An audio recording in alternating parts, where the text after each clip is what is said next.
50. All right, let's go to our next break again. We're going to take a look at the Carbine Club Stakes totes with over at $11, Dangerous 10, Let's Compromise 34, Oval Office $5.80. Tarumba, $3 even, and it has come up the favourite. Akhenaten, 30, 49. Chattanooga's good value at $6.30. Few chances in this. Soviet Draw, 23. DeCash, 22. Jabali, 32. Over has drifted out to $13.50, so it has blown out $6.80. Dangerous has tightened up $5 into $23.50. And Poking Around has also come in $7.50 from it. Gates crashed back and they're away in racing. Akhenaten was one of the first to appear today from Poking Around. Tarumba going forward with the cash. Also handy to those was Dangerous and Let's Compromise was up there in the early part, and Renoic as well. Just in behind them was Whistler, one off the fence from Soviet Draw. Off the fence from Soviet Draw. Overs off the track, 4 and 5 deep. Beyond mid-half away, Chattanooga in the dark blue colours. Poking Around on the rails and Overs off the track. And then came Whistler. Trousers on the rails. Oval Office is about 8 lengths off the lead. Next is Soviet Draw, then Southern Crown, 2 lengths to Jabali. And last of all is Kojak as they round the turn with 600 left to go. The Cash is about to work into the straight in front of Dangerous. Right behind them was Akhenaten, now leaving the rails. Tarumba was next, Poking Around, getting a good run through. Further out on the track was Let's Compromise, and they were followed by Renoic.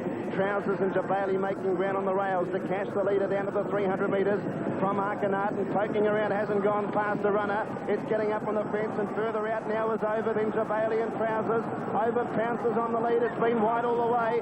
Took over from Trousers. Whistler running on late. Over's in front with 100 to go. He's got clear. He's got it won from Trousers, Poking Around, and Whistler. And Over scores a big effort. Over the winner, second Trousers, third Poking Around. Whistler not far away. Then came Southern Ground, who made ground from Jabali.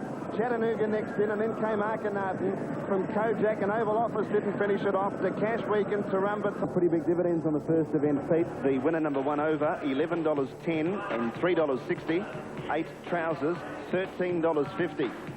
13 Poking Around, $4 for round, which had the run of the race. It's about time he won a nice race.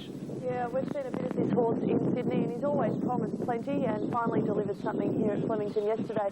I would assume, boys, that he's heading towards the Sandown Guineas, a race that he would be very competitive in.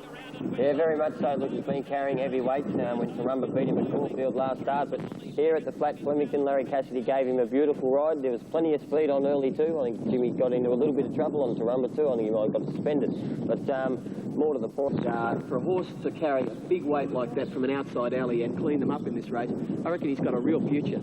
Simon, there was a horse called Chat in the betting in the United States. And I'll tell you what, if you like Valvalon, you're not going to get much of a return, so this could be a good race for Cornellas and Trice. $1.80, he was $1.40 at one stage. Papiano's son certainly has support and does seem to run against him. Well, they certainly are, Dan. Well, and away they go. Valvalon jumped pretty well. He's looking to come down the flat side of the track, and in doing so, he almost directs the others to go down there with him. So it's Valvalon showing the speed, and he's able to go across and lead from Cullen. Papiano's son's not all that far away, but it's back on the rails. Going, and Zaitan's about third last.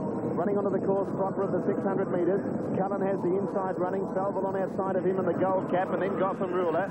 Then Double Trio is at a good run, followed by Alpine Express, now niggled out a little bit from Prize Fighter. Papiano's son working into it, and last is Zaitan. 400 to go. Valvalon travelling okay.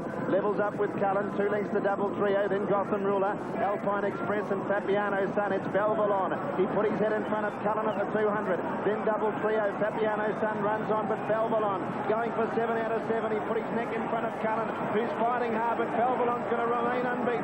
Valvalon wins it. Cullen second, third Papiano's son. Double Trio fourth. They got right away from the others.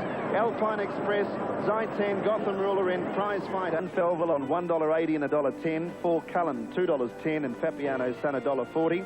Quinella 9. Break Valvalon to win all 7 starts is pretty extraordinary. What do you think? I mean, Well, it's stating the bleeding obvious there, isn't it? He's won 7 on the trot. He's obviously an outstanding sprinter, and he crushed him here yesterday. But I'm glad to see Alan Russell. Speaking of Sharks, I bet you want to train the horse. Yeah, Joe. Maybe. That's a good shot. But I do like number 2, Arcady. It's definitely fitter for 3 runs, and the 2,500 metres is going to suit. Number 4, Rose of War, I've put him for second, a very good mare, and she does get her chance here. And number 6, Brew, and I think you like Brew as well. Yeah, I like, got pretty respectable odds about those horses from Voodoo Beat down to Ilza. The tight figures, and we're down to number 7, The Warrior. There are a few others fancied. Arcady is one of them at $6.60. Rose of War, $3 even. Sea Squill, $8.30.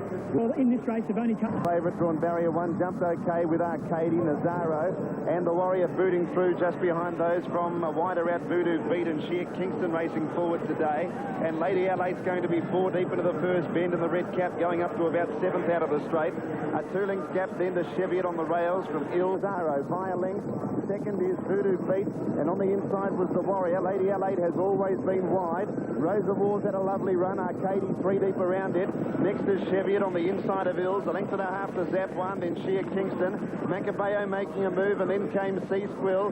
Brew and 2 lengths away, Striding Edge as they work up towards the turn. About 600 metres to travel. Nazaro just led. Into second spot is Voodoo Beat, and Lady Adelaide's been wide the whole trip, but going up into third spot. The Warriors down on the rails, 4th. Rose of War looking for a run. Arcady about to hook 4 deep. Not quite a run there for Rose of War yet, but she's trying to push through. Nazaro at the 400 lead. Rose of War's out to challenge though. Arcady's on the outside, and the Warriors getting a rails run. Arcady, Rose of War took the lead together. The Warrior getting through on the inside. Sheer Kingston running a race.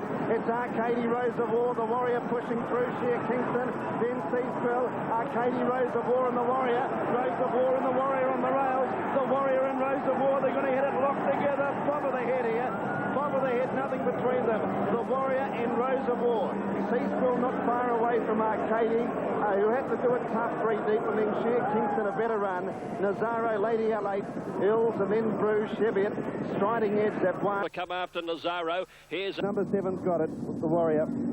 Thanks very much, Dan. Yes, another's the Beal. They just keep on winning, and there was previous Stanley Cup and Melbourne Cup in the same year. I think it's only happened once. It was Black Knight in 1984. 7 The Warrior pays $16.40 the win and $4.10 the place. 4 Rose of War, 160. 5 Sea Squill Cup on Tuesday. The Warrior now gets into the field. In your wildest dreams, can you see the Warrior winning the Cup? The Warrior wins the Cup. I'll wash Simon's car on the show next week, and if it doesn't, he'll wash mine. No, he agreed to it before. I'm glad we had a committee decision there, Richie. No, that was a good effort from the Warrior there. He's a good, strong stayer. Another's a Beal. When they get over the 2,500 metres, gee, they're hard to beat. And, you know, we'd have loved to have beat him with Rose of War yesterday, but just didn't get the bob on the line. Gary Grill's terrific. 40. Hula won to 28.50. Nawasir at $4.60.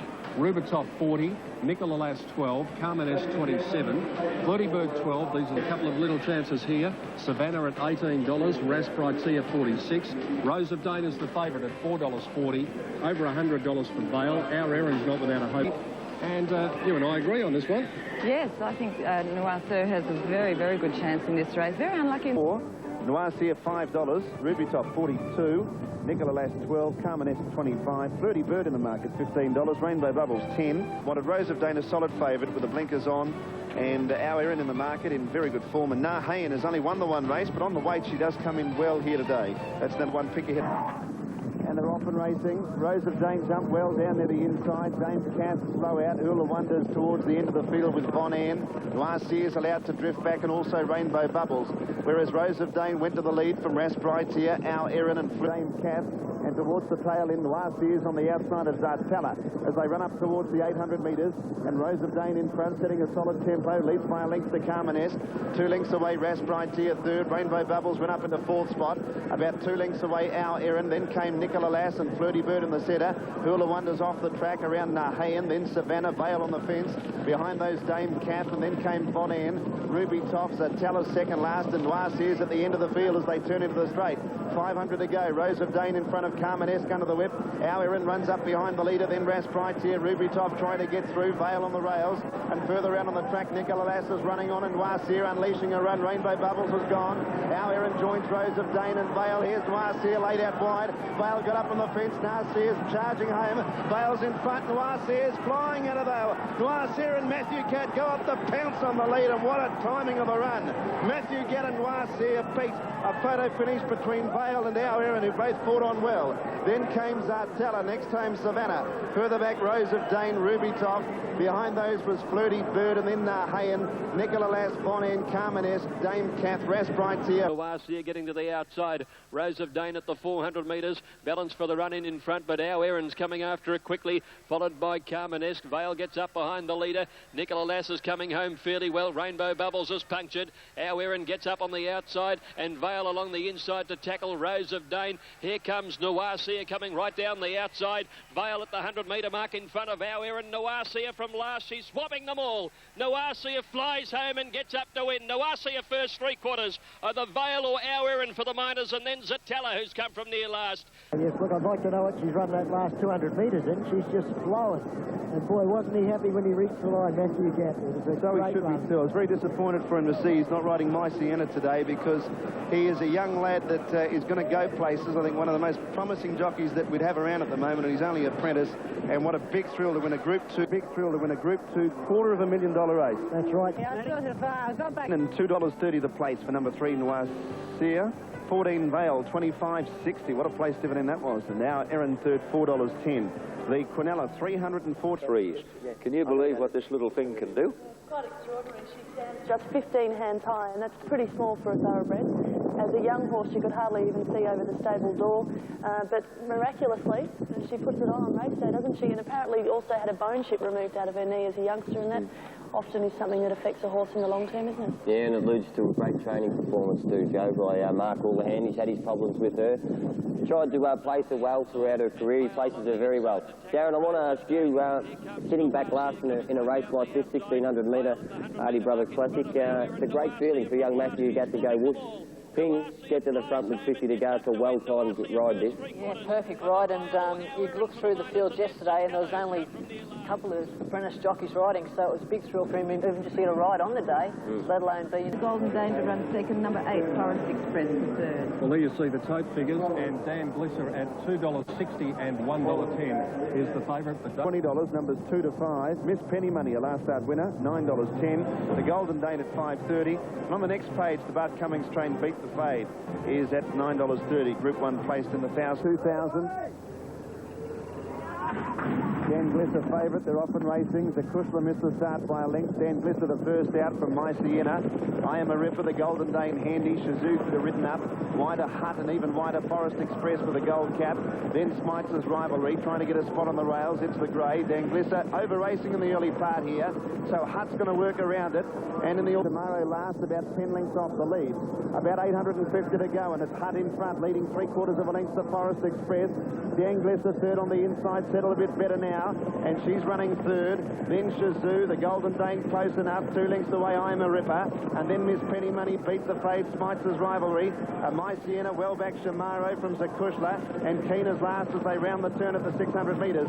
Hutt just the leader from Forest Express, and Shazoo, Dan Glisser the inside. Then the Golden Dane getting a run through, Zakushla back to the rails, into the straight. The Golden Dane and Dan Glisser are bumping, they both want the same run. Forest Express went to the lead, Dan Glisser gets out with the Golden Dane. Then Shazoo, Miss Penny Money running on, Zakushla behind those, and My Sienna wider out, Dan Glisser hit the lead. My Penny Money out wide of My Sienna, Miss Penny Money getting through. Dan Glisser put its head in front, Forest Express coming again, and now My Sienna joining in on the outside. My Sienna's after Forest Express. My Sienna hit the lead. My Sienna wins at a half a length. Second Forest Express, and third Dan Glisser, then the Golden Dane. Next time was the Kushla, and then came Keena from Miss Penny Money. Smites' Rivalry beat the Fade. Shamaro, I Am a a ripper. Hutt dropped out of it, so too did Shazoo. From Forest Express, who's gone straight past her at the top of the straight. The Golden Dane has called on for the run. She and Danglisser are brushing and racing tight together. Danglisser's in the clear and after the leader. Miss Penny Money is wider out on the course at the 250. Danglisser races up and took the lead from Forest Express. Then the Golden Dane, Miss Penny Money and My Sienna. My Sienna's coming down the outside. Forest Express, Danglisser and My Sienna. She's starting to gun them down. Forest Express tackled by My Sienna. My Sienna by a neck. Forest Express, Danglisser third. The Golden Dane 2 lengths away fourth. We're going to finish. Sienna, Greg Hall, $12.30 and $3.60. 8 Forest Express, $5.50. Good run. Shane Dice had placings in 4 of this race, but more importantly, I guess today, Greg rode My Sienna. A great story with the Buckingham family in Tasmania. Bev, who had that terrible accident, and Ted Buckingham in this filly. She's unbeaten at Flemington, and she must be a hell of a chance in the Oaks on Thursday, Greg. Yeah, I mean, it was great for Bev, and but I mean, Bruce, it's unbeaten. She's unbeaten at Flemington, but realistically, other than, I mean, I rode her in 1,000 metres at Moonee Valley, which didn't count. But I mean, realistically, she probably should have been.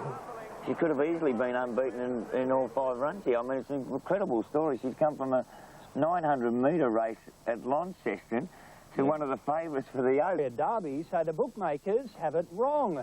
They rode Shogun Lodge, the horse to beat, not favourite Blackfriars. The jockeys might be supporting Shane Dye, but the Melbourne public isn't. Jeering the moment with the win and place figures. Shogun Lodge still the favourite, $4.50. Freemason 13, Diatribe 5.90, Blackfriars 5.20. So 3 of the top 4 chances there. Troubadour big odds, cheating up near $200,000. And over the page, those horses still at long odds. Timing Door, Tariyama Campus. Shogun Lodge and Blackfriars have probably opened up equal favourites in the bookmakers' ring. Shogun Lodge has probably been the best. Hall from Letsy. I've gone for the class. I thought Shogun Lodge. So has Danny. And Blackfriars from Gary Willett. So we've got 4 different selections there. It is a very open Amy Victoria Derby. Figures and the pool getting up to $1.7 million. Well, numbers 1, 2, 3 and 4 are all very solid in the market, holding the place, if not firming up. Chief Scout, number 6, out a little bit. Liberty Hall and Cross of Gold, that's according to punters on page 2 from numbers 10 to 16. That's the They come for one, and it is Shane Dye's mount, Shogun Lodge. Bookmakers just stood and stood and stood, and now everyone wants to be on Shogun Lodge, and it is the Derby favourite, number 1. From Blackfriars, racing in the Derby. Shogun Lodge comes away okay down on the inside of Rock of the Ages. Liberty Hall, Blackfriars, Troubadour, Freemason, unlimiting wider out with Frankie Dettori in search of the lead. And he is about to take over at the winning post the first time. Wider out was Chief Scout going up into second spot now from Blackfriars. Rock of the Ages 4th on the rails, then Liberty Hall, Diatribe, Shogun Lodge is back to midfield on the inside. Freemason's 3 deep just up ahead of it. Troubadour midfield, one off the fence in the orange colours. Then Royal Integrity, a length away to Tariyama. Royal Integrity has Gold as back last. 900 metres to go and Freemason went to the lead. Put its neck in front of Unlimiting. Off the track is Royal Integrity. A length and a half to Chief Scout. 2 lengths away then to Blackfriars. Outside Diatribe away from the rails. Rock of the Ages giving ground. Next is Campamani's from Shogun Lodge, who's tracking up behind them with Liberty Hall. Next is Troubadour from Tariyama. Duty Officer Happy Festival. And back last is Cloth of Gold as they punch up round the turn. 500 left to go on the Amy Victoria Derby. Unlimiting just in front, tackled again by Freemason, and Diatribe loomed up to them quickly. Shogun Lodge is into the clear, then Chiming Door, and Blackfriars running on. Diatribe led, but look at Blackfriars go up on the outside. Shogun Lodge a length away, battling on Freemason. Blackfriars hit the lead in the Derby from Diatribe. 2 lengths back to Shogun Lodge, who's still coming. Blackfriars in front, Shogun Lodge a length away, pegging him back. Blackfriars a half in front, he's got the Derby won. Shogun Lodge can't get him. Blackfriars and Greg Charles a half a length. Shogun Lodge second, Diatribe third, Freemason fourth. Then came Cloth of Gold, who ran on well. Next in Chiming Door, Liberty Hall. Further back to Troubadour. From Campamani's Happy Festival, Tariyama. Duty Officer, Royal Integrity. Well back Unlimiting, who tired Rock of the Ages, and Chief Scout, who dropped out of it at the rear. Back into the straight, Unlimiting and Freemason corner in front. Diatribe's got the run through for Greg Hall, and he's ready to pounce. Shogun Lodge is following him home. Blackfriars has got to the extreme outside. It's Diatribe at the 300 darting to the lead, but Blackfriars is coming after him. Freemason battling along strongly, and now Shogun Lodge is getting off their heels and coming home. Diatribe headed by Blackfriars. Shogun Lodge on the outside. Blackfriars 100 out the leader. Shogun Lodge is coming after him. Blackfriars in front. He'll see it through. Blackfriars beat Shogun Lodge by half a length. Diatribe is third. Freemason is fourth, and then... Horses, they were going home nicely. Blackfriars went past them like they were standing still. We put a brilliant acceleration there for about 100 metres. Closer to the post, he certainly ran the 2500 out okay, Shogun Lodge. Yes, well, I actually thought that Shogun Lodge would actually sprint better at the finish of the race than this horse, but as I said, I haven't seen a horse. Well, we might see a very exciting horse here, Dan. Like he's a Derby winner now. You get to him, but he kept fighting and kept staying, and he won it well. G. Childs has got wherever CS is. I'm sure he's looking down from up above, pretty proud of this. Yeah, it's a shame he wasn't here. And it's the only regret, really. It's a remarkable story with CS having trained, I think, 4, David having trained a winner. Yes. And, of course, you. There is a protest now. Here are these horses, Shogun Lodge in the light green and Blackfriars on the left in the white cap. Now, there's no doubt Blackfriars has rolled in here. As we roll the tape, this is what the stewards will be looking at. Here he comes, Blackfriars, drifting across in front of Graham Rogerson's horse. Now, did he get in on top of Shane Dye? He's still coming in a little bit. You can see the marks on the track, and that gives you some indication of whether the horse is rolling in or not. Now, he's got in on top of Shane Dye a little bit there, and Dye has had to momentarily stop riding. Then he shakes the reins up again and pulls the whip. 50 when I do have to let Greg go then, and then I've got to come to his outside, and you see how much ground I've pulled up, well, made up on Greg, I should say. It's the difference between winning and losing, what he's done to me at the, 250, 300 metre mark. If I had my rightful running, which I'm entitled to, there's no doubt that horse would have won. Because I was outside, it cost me a lot more than half a length, definitely, and that film clearly shows that. You right? Yes, I've just asked Shane, did you have to check? So I had to check. Yes. I had to ease it. You didn't have to check. Well, I had to stop riding. Good question. Yes. So will you go make it? Will you make a submission? Clear of Shane Dye when we got close. I feel that Shane Dye didn't have to check his mount. He may have, I'll concede, he may have put the stick away, but he did only put 2 strides, but he did not have to stop urging his mount. And I feel his horse actually, when it was... For the race and the placings, therefore stand. Blackfriars first and Shogun Lodge second. Thank you. The protest has been dismissed. The jockeys shake hands. It must have been a pretty close thing, but I tell you what, they didn't deliberate for that long. It was only round about a 5-minute period, and I can tell you that a Victoria Derby, and that means, Dan, these dividends are official. Something about protests earlier on, Pete. $4.10 Blackfriars. Asked him. Dusted him up a little bit, shaved him, and that had a sequel in the steward's room. Shane Dye put a very strong case in the steward's room. This is an incident to watch for. What did you think, Greg, riding Diatribe? You were pretty close to them. Yeah, well, I mean, I just come out here, Bruce, and, I mean, I had the sweetest run, and I just didn't... look, where Shane was unlucky was the margin wasn't shorter. Like, I mean, it was, what was the official margin? Half a length. Half a length. Now, if it had been a long neck, I think he would have got it, you know. Inquiry, what was your feeling? I think Greg said it all. It was just too far. Had it have been a long head or a half neck, I think Shane was cooking with gas. He certainly, Greg Childs did shave him, and I think Shane Dye was trying to nurse Shogun Lodge at the time when Greg stole the break on him, but there just wasn't sufficient interference to reverse a half-length placing. But certainly, I think very vitally, Greg Childs did cross over when not 2 lengths clear, and that can be dynamite in protest. Shane Dye didn't stop riding. He missed 2 beats of the whip, but Des Bleaton, our chief steward, said this morning that it was entirely the margin. Max, did you think he didn't have his turn to put that up? Only slightly in front of Shogun Lodge. We were probably a length and a half, a length and 3/4 clear of Shogun Lodge. He was inconvenienced, and I was under a lot of pressure, and I just kept my horse going forward. It wasn't anything deliberate or anything. It was just my horse was tiring. He was struggling, but lose it. Greg, when he balanced, want to stop that. It's all about Tabby's head timing. All, how do you think this bloke could run over 2 miles? Well, he's a little bit immature still. He actually got pretty upset going out onto the track. He the crowd was... If I run him to half a neck, I get the protest, as the steward said. Half a length was just a bit too much. Good effort, Dave. Good effort. He stayed the 2,500 metres, which is really good sign, because now we can concentrate on the AJC Derby and not the Doncaster. Yeah. We've got to develop stayers to take the Cape Taras of tomorrow on. As for yesterday's Derby, I backed Shogun Lodge. I had a good bet on him, but I think Mr. Gleeson and his panel made the correct decision in dismissing the protest. And Malinki, Daniel, it's the middle pin of the Group 1 treble, the McKinnon Stakes. And Tie the Knot at $3.40 is the favourite. He's had 11 starts in Victoria for just the one win. It was a Group 1 win. Indigaze at $12. Has been drawing Barry. Placed the Group 1 level last time. Skybow big odds. Rogan Josh at $11. Rebel at 65. Then Oliver Twist, 13 with Arena. Lawyer at 44.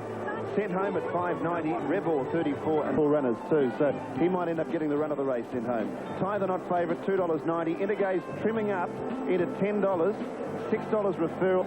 Rogan Josh out for 15. And on the next page, Arena given a chance with Oliver Twist, but it's Sent Home at $6, who's about the equal second pick with... Not early, it has tightened up a little bit. It is the outright favourite for Shane Dye, and the best money has come for the Kiwi. Number 12, Sent Home. It is clearly the second pick in the bookmakers' ring. Gossip's in the betting ring. 2,000 metres, and they're off and racing. Referral missed the start by a length. Rogan Josh a little slow with Aerosmith. Rebel getting back with Sky Boat. Sent Home the first one out with Rondolozzi. They're 2 lengths to Oliver Twist, who's third. Arena fourth. Lawyer going up wide to fifth. Poking the lead. 1,100 metres to travel. And Rondolozzi's narrowly in front here, but Lawyer's gone up on the outside of it, and they've gone out by 4 or 5 lengths now. Sent Home is running third, a length away. Oliver Twist fourth. Indigaze has travelled 3 deep throughout. Then Referral to centre. Arena's on the rails. 2 lengths to Rogan Josh, and then Rebel, Aerosmith. Tie the Knot should be able to work home nicely now. There's been a genuine speed, but he's third last, 8 lengths off the lead. 2 lengths to Rebel and 5 away Sky Bow. They've got about 600 metres to travel. Londolozia, half the Lawyer. Oliver Twist and Indigaze going up 4 deep. Sent Home poised to pounces right behind them. Then came Arena on the rails. Next Referral. Then came Rogan Josh from Rebel. Tie the Knot to the outside with Rebel as they came into the straight. Oliver Twist joined Londolozi. 3 out was Indigaze. Then Rogan Josh. Next is Rebel making ground. Referral. Sent Home and then Tie the Knot. 300 to go. It's Oliver Twist and Indigaze. 2 lengths away Rebel. Then came Rogan Josh. Tie the Knot struggling. Halfway up the straight, Oliver Twist led. Coming at him, Rebel and Rogan Josh in the centre. Rogan Josh goes up with Rebel to hit the lead. It's Rogan Josh drawing a neck clear. This is a strong run. Rogan Josh coming away.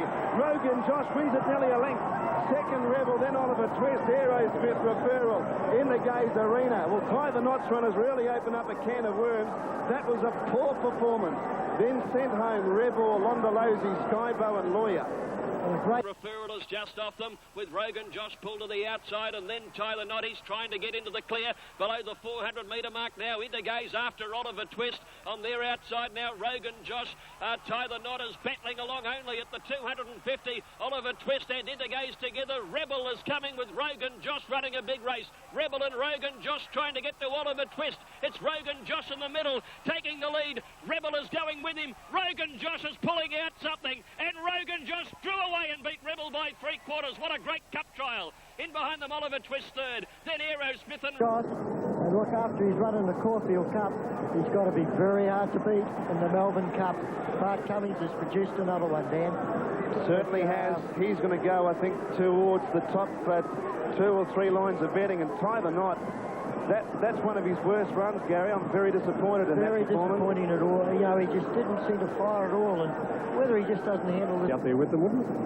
Oh, Lesser Lake, probably one of the better ones, but this one rates fairly highly.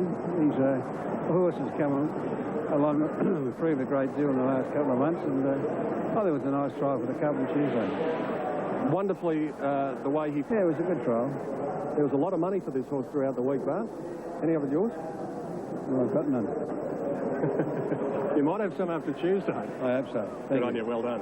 But out on straightening, and Damien came at me, but this bloke dug deep. It was a mighty effort. And the run under his belt will help him a bit too, won't it? Well, definitely, John. He dropped so much in weight in the Cup. Yeah, and you're riding? Yes, definitely. Well, I think you might have a very, very good chance in the Melbourne Cup on Tuesday, John. It'd be nice to see you win it too. Thanks, John. And back riding for Buck Strength. He's the greatest. Josh Numpteen 10 and 360, 8 Rebel, $15.90, and 9 Oliver Twist, $3.80. Quinella, $447.50. Trifecta, $8,488.80. Race to race. Someone had told you that Rogan Josh would beat Rebel and Oliver Twist in the McKinnon Stakes 3 weeks ago. What would you have done? Well, I said you were mad. That's an old handicap race. I would have started to even find what the horse was or where it was. Exactly. I mean, it's that's the reality of today, and that's why I wonder about the merit of yesterday's McKinnon Stakes. Rogan Josh, he's trained by Bart. Bart's going for 11 Cup wins on Tuesday. If it wasn't for Bart, and if it... fair weight drop. For the weight drop. Keith, the Caulfield Cup was good too. Chance. What about Tie the Knot, just briefly, Lee? Tie the Knot. Well, I hate discussing other people's horses, really, but, you know, on face value, if I was a trainer, I'd be shattered. Well, there he is in the white. Outside Rogan Josh was good. Arena wasn't bad, was he? It didn't hit the line with the sort of enthusiasm I'd like, but... No. Greg, out of that race? I don't know what to make of it. I mean, the sad thing is about Tie the Knot, but Max knows more about him than anybody, but it just threw a spanner. He's going to just opened up the whole first cup. time in the Cup on Tuesday, but he needs an outboard motor on that run. He was beaten 10 or 12 games. Okay, well, that's fair enough.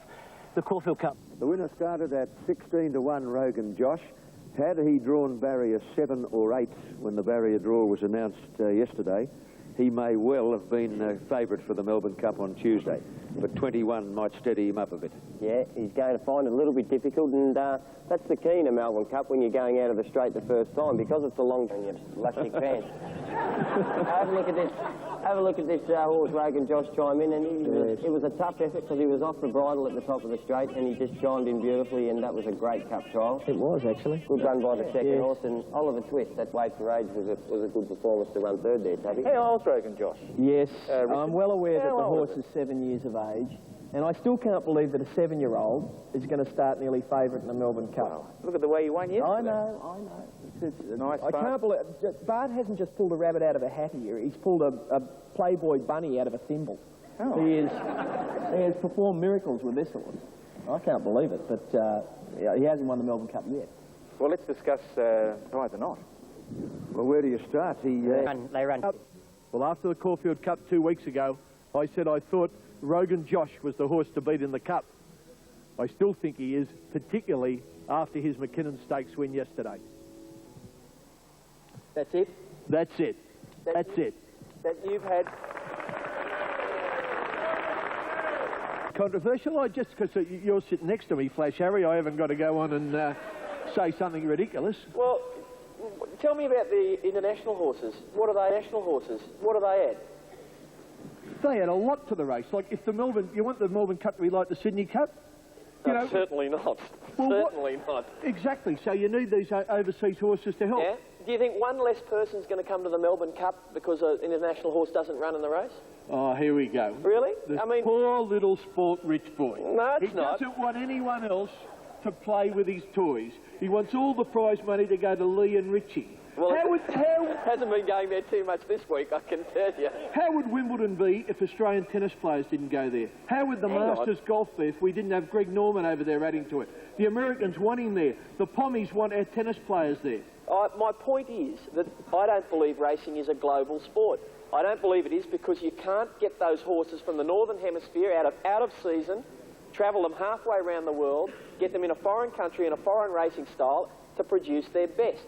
Therefore, you're getting probably the best horses in the world not at their best. Now, is that good for racing? Is that good? You should be happy about that because then you and Lee could build up your bank account. Nothing to do with me and Lee. Of course it has. No, of course it has. It's got jack to do with me and Lee, I'll tell you. What it's got to do with... That I tipped you Rogan Josh.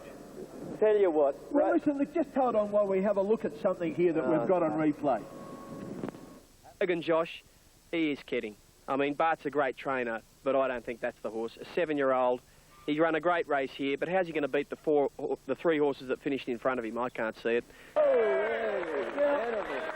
Danny. Simon, if they're not trained by D.L. Friedman, poor little Richie's got no idea. No, I have to say, you've had this lined up all week. You've known this is in the can, right? You've sat me on here. I didn't even know that was coming up. But by the by, I have to say, Bart has performed a miracle. I didn't think he could do it. but he's done it. Right? Weren't you at the Caulfield? You were in the budget. You missed the race. Kenny, he hasn't won the Melbourne Cup yet. He won the McKinnon Stakes. What price is he? Well, we weren't talking about the McKinnon Stakes. We were talking about the Melbourne Cup. You get ready here to buy me a beer after he wins the Melbourne. As a matter of fact, I've already backed him. I better buy you a beer because you'll be broke. No, actually, it's a car. Actually, Kenny, it's a car wash live on Sky Channel. That's the deal. Yeah, actually, well, you won't come at that, will you? The Warrior thing. No, I'm not getting you. Well, I'll tell you what. You and Kenny if go for it. Rogan Josh wins the Melbourne Cup, I'll wash your car on air, and you can wash mine if he doesn't. And that's a fair deal. No, that's not me. Come on. Beautiful. This is a typical Friedman duo. Rogan Josh is a 5-to-1 chance in the Melbourne Cup. So what he's saying is there's 5 chances you'll have to wash my car, and there's only one I've got to wash yours. Playing the overs, Kenny. He's playing the overs. All I tell you is I'm not falling into a trap like that. But I might just happen to have my car at the studio if he wins. Mate, he's already won the McKinnon Stakes. He's got 50 kilograms just for once in your life. Don't spend your future Caulfield Cups in the bar. Go out and watch the race. And this is a tough race. We're taking a look at the tote figures here, and we can see that Magic Music is the favourite, but it's more than each way odds the field, $5.30. How many chances did you come up with in this? Oh, look, you could throw a dart, and I think you could probably get on the winner here with, I'll go with number 2, Kidman's Cove. This horse is... Contention here, Canny Anna, I saw it work up the straight the other day, worked nicely. French Clock, $14. Didn't have a lot of luck, made up a lot of ground last start. And Far Rain is a very talented sprinter at $9.70. I've cut code from Gary Willits. So that is the... Outsider in the race, Umram, who's the last start Group 1 winners at $31. And the outsider and page 1. Mate Rain's in the market at $9.20. Big filly, who's performed so very well in only 4 starts. Pick-up line. To beat Kidman's Cove is Far Rain down the bottom, number 16. But the favourite... Racing now. Pick-up line jumped away well. They're going to split up here. There's about 7 of them coming down the grandstand side of the track. Far Rain, pick-up line, Natois, Major Victory. Go the Grey, French Clock, Kidman's Cove. Down on the flat side of the track. He's back to last of the main group on the flat side of the track. They're running over the 600-metre crossing now. And it's Magic Music on the flat side, leading Paint, Sports, Star System. Then came a point. Next out wider was Toledo from Staging, Caniana and Umran. Down the grandstand side, pick-up line just in front of Far Rain, Natois, Go the Grey, Major Victory, French Clock and Kidman's Cove, 300 to go. Magic Music on the flat side led 2 lengths, but here comes Toledo end of point. Caniana makes up ground. Down the grandstand side, it's Far Rain in front. The inside Toledo a point, but it's Far Rain in front. The grandstand side's in front. Far Rain's clear and is going to win. Far Rain drawing away. What a big effort this from the 3-year-old filly. Far Rain scored it by about 3 lengths. Toledo's run second, nearly a dead heat third between Caniana and Natois. Then came a point, Star System Staging, Umram, Paint, Magic Music knocked up, and then Sports, Kidman's Cove. Well back go the Grey, Major Victory, pick-up line and French Clock at the end of the field. There's a Star System on the grandstand. Far Rain has dashed to the lead now with Natois coming after it, and then Kidman's Cove on the other side, and Magic Music swallowed up by Toledo and a point, but Far Rain in front. Far Rain on this side is the leader, I'd say, from Toledo on the other side, and then Caniana, but the filly, Far Rain wins it magnificently. What a great win. Toledo will be second, Photo third, Caniana's there, Natois this side and a point. Just behind those was Staging, and they were followed by Umram, and behind them were... Oh, didn't she something, Dan? That's a brilliant win, and I think she might have just about broken the track record. 1:07.9. Well, that's in the top 3 fastest times they've ever recorded here. Just outside. And that's Far Rain, a filly that was having only her 5th start, and she bolted in. Incredible win. Raced away because pick-up line made the speed down the grandstand side, and she's won it clearly. Well, first and third, and that winner is something out of the box. She's very, very special. I mean, from day one, she's never ever been headed on the track. The 12 was the first horse to get past her at Caulfield, and it's just a fantastic feeling to win a race like this on Derby Day. Now, what about the gate? Yeah, she's John Cheerill. David Hall, you just spoke to, has an enormous opinion of her, and just the way... The track record here is 1:07.5, which is held by Gold Ace. Now, this filly has run 1:07.9. Gold Ace, I think, from memory, was on a rock-hard fast track. Far Range run 1:79 on a good track at her 5th race start. She's still learning, too. Amazing. Very good. 50 the place for Far Rain. $3 even for number 1, Toledo, and $4 even for number 12, Caniana, who came from last on the flat side. It was a good run. Still to say she's the best horse I've had, I suppose, running that sort of time, and you know, fifth start in the race, to be able to blow away a Group 1 field on Derby Day like that's something pretty special. Pretty special for 1D Hall, just looking. Zuccarino showing $41, big odds. I know he's got a few followers this horse. Amazing odds, really. He can improve second half. $4.90 for Buster Jones, $4.30 for Black Bean. They're in the betting. 12 for Tully. Another Neptune, last start winner at Voltage, odds at Caulfield 21. Began fast, straightened out the back at the start. Northern Song was one of the first to bounce out in the early stages, leading Della Vista. Royal Voyage is up on the outside of those, easing back for a set now as they went through the first 200. Last of all, as they went past the 800. Tall Poppy in front, Bonotto is second. Northern Song a length and a half away third from Zuccarino. Royal Voyage has been 3 wide all the way. 2 to Della Vista, and Blackbean held up on the rails as they neared the corner.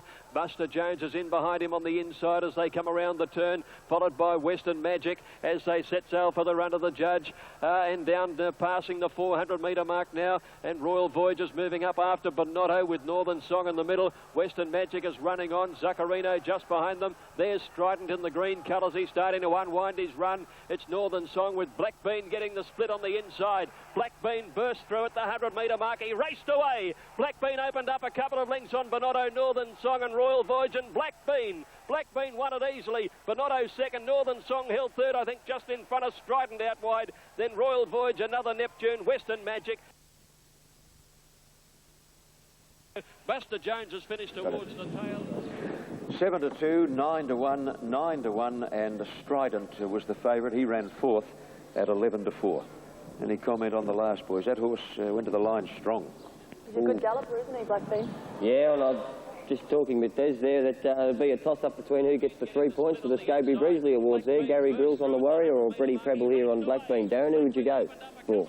I think I'd go on Freddie Preble. I thought, you know, he's been pretty consistent over the last couple of weeks, and he's done well since he's come back, and the way he weaved his way through the Cup at this stage, but certainly, Lee, would this be one of the vintage Melbourne Cups? What's the strength of this field? Well, I don't think it is all that strong, Max. You know, once Cape Tower went wrong.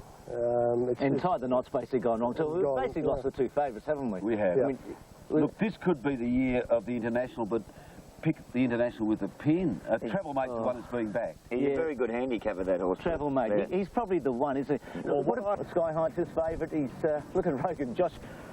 They're tightening, aren't they? And as you say, tie the knot probably should be 50-1 on what we saw on Saturday.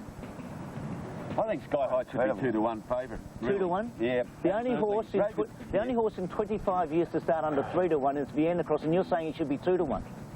You never had 2-1 pops in the Melbourne Cup. Well, that might be how last year. He wouldn't have it. Well, I'm a great believer. Seeing is believing. The McKinnon's always been a great guide. That horse, Rogan Josh, I'm still getting to say He's going to give him a bit of curry, isn't he? He's going to give him a bit of curry. Look, he drops 8 kilos. You and I just about agree. Look, we're good judges. Yeah. What about Max and Keith? They're not so good. Okay, for me it's Sky High and it's Rogan. I'm sorry. Do you know, after all the rubbish we've got on with today, we've basically picked the same horse. Sky, where's he going to be? An accusation from trainer Colin Alderson that the foreign horses are B graders as preparations. The attention. Alderson, who will saddle up Cup favourite Sky Heights, said the Europeans were B graders and trainers would have to start sending their best horses if they hope to win the Cup. I think it was ill time for Colin to come out on the Saturday before the Melbourne Cup. There's no such thing as a B grade performer of the 3 or 4 horses that we've got this year. The man responsible for gathering the international horses was scathing of Alderson's remarks. Especially when you've got the favourite, you've got enough pressure on yourself anyway without making ludicrous comments. English truth.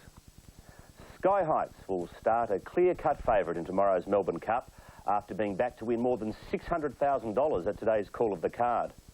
While Colin Alderson... With Colin Alderson declaring Sky Heights ready to win the Melbourne Cup. He's on the mark and very happy with him. The money came at the call of the card. 4-1. 4-1 with Bill Graham. I'll have 400,000 to 100,000. By the end of betting, almost $160,000 had been wagered on Sky Heights, the favourite tightening to 13-4. I thought it would be a 7-2, 3-1 chance. I was more than happy to take 7-2, but when the 4-1 was on offer, I had to take it. Not nearly as well fancy 13-4. The McKinnon winner, Rogan Josh, second pick at 5 to 1. The mare Labiel at 7s with Travel Mate at 5. Up now, all the rage, Tie the Knot. There has been money for Sky Heights as well, but Tie the Knot is the very big firmer for the Melbourne Cup. Tie the Knot, $9.60 and $3.60. Sky Heights still popular at $4.90 and $2.30. The Hind is in contention. Travel Mate certainly in contention. Skybow getting out to fairly long odds in the race. The Message, very long odds. He's one of the outsiders. Streak's given a good each way. Hope still at round about the $18 mark. Rogan Josh, as you can see, is well and truly in contention along with the mare Labiel. The training is concerned in just a few months' time. So there you are. The Fosters. We're getting ready for the race, the last one of the century, the last one of the millennium, depending on who. A magnificent crowd, and it's got to be 100,000 people, we're sure. The Melbourne Cup's not far away, and let me join Jenny Chapp. It is probably the finest moment in Australia. The Melbourne Cup from number 18, Labiel, number 3, Sky Heights, and a roughie, number 11, Streak. Richard Friedman. I'm sticking with Sky Heights to beat Labiel and Rogan Josh. I like Travel Mate until I saw him sweat up. For me, it's Sky Heights to win from Rogan Josh and Labiel. There are the money for Tie the Knot. It has drifted out a couple of points. Sky Heights will definitely run the Cup favourite, but you can get each way odds. The best back runner in the last 15 minutes, number 17, Rogan Josh. Not much between it and Sky Heights. The favourite Sky Heights, Rogan Josh and Tie the Knot on the second line of betting. Racing. Sky Heights jumped away well down on the inside. Yavana's Pace jumped away fairly. Further out on the track, Rogan Josh began nicely, and so too did Drew. Second coming, Zaza Bell. The Message going forward in the early part of the race, and they were followed by Central Park. He's right off the track. Tie the Knot's about middle of the field, and Zembuan is going up towards the leaders with Lahar as they race onto the course proper. 2,800 metres to go, and the Warrior's going to work across in front. The Warrior leads now from Rogan Josh out wide. Central Park is handy, and then the Message. Next is Zembuan, then Zaza Bell. Tie the Knot's up racing about 7th or 8th on the outside of second coming. Then came the Hind on the rails. Wide out was Yavana's Pace around Arena. Then Lahar, Travel Mate on the fence. Sky Heights is worse than midfield from Able Master. Through Arena's out 4 wide. Then Streak, Rebor. Skybo next, and Mar at 4 as they chop and change with the slackening of the speed at the tail end of the field, and must be 15 to 18 lengths off the lead. They're at the halfway mark, 1,600 to go. And Central Park leads by a length now. The Message into second spot. The Warrior third, a length back to Rogan Josh fourth. 2 lengths Zembuan is fifth, another length away Zaza Bell. Then the Hind on the rails, a half away, then a second coming. Travel Mate next from the grey, Lahar. Then came Sky Heights on the inside of Tie the Knot. A length away Yavana's Pace midfield from Arena. Then came Rebor. Able Master Mar at 4. Brew next, and then Bohemoth. Back on the rails was Skybow, and towards the tail end we have Labiel, and at the rear of the field is Lady Elsie as they work to the back. They've got 1,000 metres left to go in the Foster's Melbourne Cup, and Central Park is the leader. The Message is second. The Warrior third. Rogan Josh was fourth. Then Zaza Bell. Zembuan the inside, the Hind in the centre. Another length away second coming from Travel Mate. Tie the Knot's about 5 lengths off the lead. Next is Lahar. Sky Heights on the rails. Around them wide was Rebor, and they were followed by Yavana's Pace. Mar at 4, making a dash around the outside was Brew, and also Figurehead wide. Well back was Arena coming to the turn from Bohemoth, and then came well back was Lady Elsie to the bend. Skybow, Yavana's Pace. There's one that's lost the rider there coming to the home bend. Could well have been it. Yavana's Pace as they turn for home. Labiel's back last at Central Park in front. Zaza Bell going up on the outside. The Warrior on the rails, and Travel Mate getting a run through. Central Park's in front of Rogan Josh. Travel Mate getting a run behind, trying to come through. Rogan Josh going up to Central Park. Down on the inside, the Warrior, Zaza Bell, then Lahar, and second coming. Central Park, Rogan Josh. Down on the inside was the Warrior. It's Central Park and Rogan Josh. Rogan Josh, the outside part's got his 11th cup. Rogan Josh has won the cup. John Marshall and Bart Cummings have beaten Central Park. Could go for third with Zaza Bell. Travel Mate, the Warrior, Lahar, and then second coming. Next in the Hind, followed by Zembuan, Skybow. Back behind those runners would have been Figurehead, followed in by Bohemoth, and then Bruce. Sky Heights never got into it. Mar at 4, Lady Elsie, and then came Streak. Labiel back behind those. Yavana's Pace was next, and then came Rebor towards the tail end with Figurehead, and we lost one along the way, and I think it may have been Able Master coming towards the turn. There was trouble. Yavana's Pace, Able Master, but I think it's Able Master that's gone down there. Josh and Central Park. Rogan Josh barked in it again. Rogan Josh from Central Park. G'day, fellas. I got Johnny Marshall here, John Well, the Melbourne Cup for JB Cummings. Mate, it's a dream come true. No question about it. It's every jockey's dream to finally do it. It hasn't sunk in, but I know it's building. It will, and John, there's a lot of people to thank. You know, Bart's had the confidence in you, hasn't he? Well, on and off he has, yes. But I was glad that he stuck with me this time. He really was, and everybody... Melbourne Cup, Bart Cummings. Well done. Oh, well, yeah. Yes, you. Yeah, it was great. You've become used to this feeling over the years? Oh, yeah, but you're still hard to win, mate, I tell you. Yeah, they are hard to win, but he got him in a beautiful spot early. There was a lot of trouble in the field down the straight the first time, and he was just up, parked outside the leader, doing it beautifully. Well, we've drawn out there a few other times and we've won, and we looked at all the tapes the last couple of days, and we had a plan, and it worked out quite well. When you first got this horse, Bart, just 4 months ago, did you in your wildest dreams think that you would be in this position with him on the first Tuesday in November? Of course I did, yes. No way, mate. Well, what about the achievement just before you do go? As I mentioned to you in an interview before the race, you're always calm. What about now? How's Bart Cummings feel right at this very minute on the first Tuesday in November? Well, I'm happy, I'm relieved, it's all over. Got to start looking for next year now. I don't detect a tear, do I? No, that was last year. I didn't have enough on. Well done. That was saintly, wasn't it? Good on you, Bart. Okay. The greatest Melbourne Cup trainer of our era, the greatest Melbourne Cup trainer of any era, James Bartholomew Cummings, who prepares a horse for this day and also the hour and the minute that they go to the stalls. When you get a victory, there was a bit of squeezing up here. Look at the hind in the black cap. Didn't have a lot of room, tried to get through. There were 2 horses going for 1 run there, Jen. Yes, and he almost falls. You watched Jim Cassidy here. Wow. Oh, gee.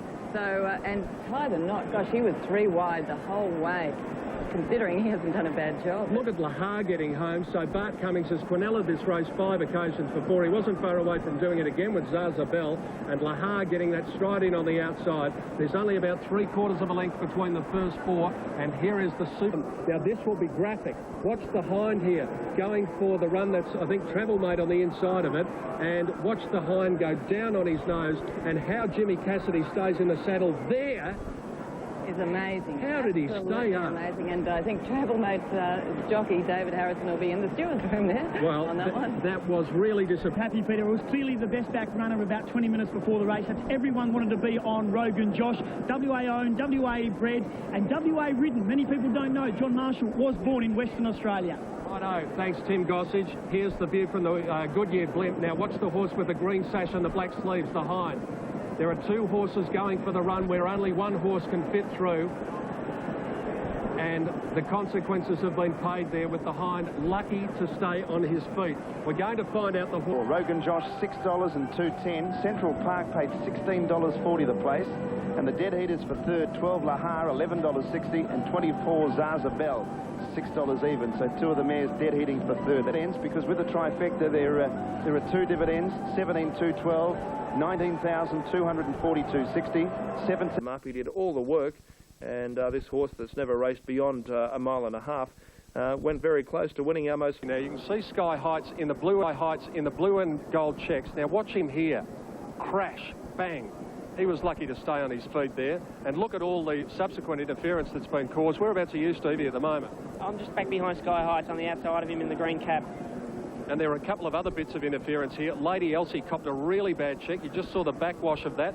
Figurehead was also in trouble. Tie the Knot was out 3 deep for the entire trip. Able Master, of course, lost Grant Cooksley over by the half mile, the 800 metres. And you just missed that? Yeah, I just missed that, actually. Grant fell in front of me, and Chase Patton just nicked up on the inside of him. The 4 place getters followed by Travel Mate, The Warrior and Second Coming. Tie the Knot finished 14th. Its worst placing, the 7-2 favourite Sky Heights came in 17th. He fined hundreds of thousands of dollars and banned for 6 months for carelessly causing interference in the Melbourne Cup. That's the opinion of the Racing Owners Association. As celebrations continued around the gallant... The quality of winning the Melbourne Cup set in for the winning connections of Rogan Josh. The ugly side of yesterday's race continued to take a toll. The National Racehorse Owners Association calling for jockeys to be hit with massive fines and suspensions for causing careless interference in the Melbourne Cup. We'd probably be looking at limitless suspension or disqualification. The prize money keeps going up. The incentive is so great for a jockey to win, that the disincentive has to be just as great. Gary Grills, who caused inquiries, continue. I think it worked. You know he's backing up next Saturday in a $500,000 race at Sandown. Yeah, he the must have done well. Sandown Cup. He's a tough horse. Yeah. And an extraordinary story surrounding the ownership of this horse. The owner's from Darwin, the horse though bred in Western Australia by Wendy's father, and unfortunately he's very ill with cancer at the moment, so I'm sure leading in a Melbourne Cup winner on Tuesday meant a hell of a lot to him and would have lifted his spirits. And the jockey's bred in Perth as well. Yeah. We looked at the horse that ran second, which I'm not taking anything away from Rogan Josh. A great win, great, well-trained horse. You know, great for an old horse like that to do that. But the second horse, Central Park, carried a lot more weight, did all the hard work in front, and was a fantastic run. And I saw the horse leaving the course, and I've never seen a horse look better after a Melbourne Cup than Central Park did. So that was a fantastic effort to get that horse here and get it going as well as they did. So I thought that was the highlight of the race for me. The ones behind, it just shows what, you know, Lahar and Zazabel, the price they were and the form they had, just shows that the Melbourne Cup is still a race that can produce some great surprise results. I was very happy to see a close finish of a Melbourne Cup too, Richie, but... What about the knee-jerk reaction to interference in the Melbourne Cup? Fair dinkum. You'd have thought about 8 jockeys were killed and 6 horses were put down. There was 1 jockey suspended for interference. There was interference in the Melbourne Cup. But there's been a lot of races with a lot worse interference. They're racing for a couple of $1 million in prize money. Sure, they're going to be competitive. Every horse wants to get near the rails. Nothing wants to stay 3 deep. But I've seen plenty of races with just as bad interference. And you don't have people running out and saying, jockey should be fined $100,000, jockey should be suspended for 6 months. What do you want to do? Do you want to ruin the Melbourne Cup? I think Des Gleeson and his panel have done a super job handling the problems associated with interference in the Melbourne Cup. If a bloke fair dinkum goes out and knocks something sideways, you'll find he'll get suspended. He'll get suspended for 3 months and he'll get fined $50,000. But truly, who was to blame for any interference in the Cup the other day? A lot of it was caused by the leader getting his own way in Cup, in front I should say, then just sitting back on the speed and other horses getting on each other's heels. If there's plenty of speed, horses spread out more. Lead Cup as it is. I thought it was a super race, particularly with Rogan Josh out in front. But I know there was another guy cheering Rogan Josh just as much as I was. Richie Freeman. Good on you, Richie. I'm sure you got a great thrill out of it.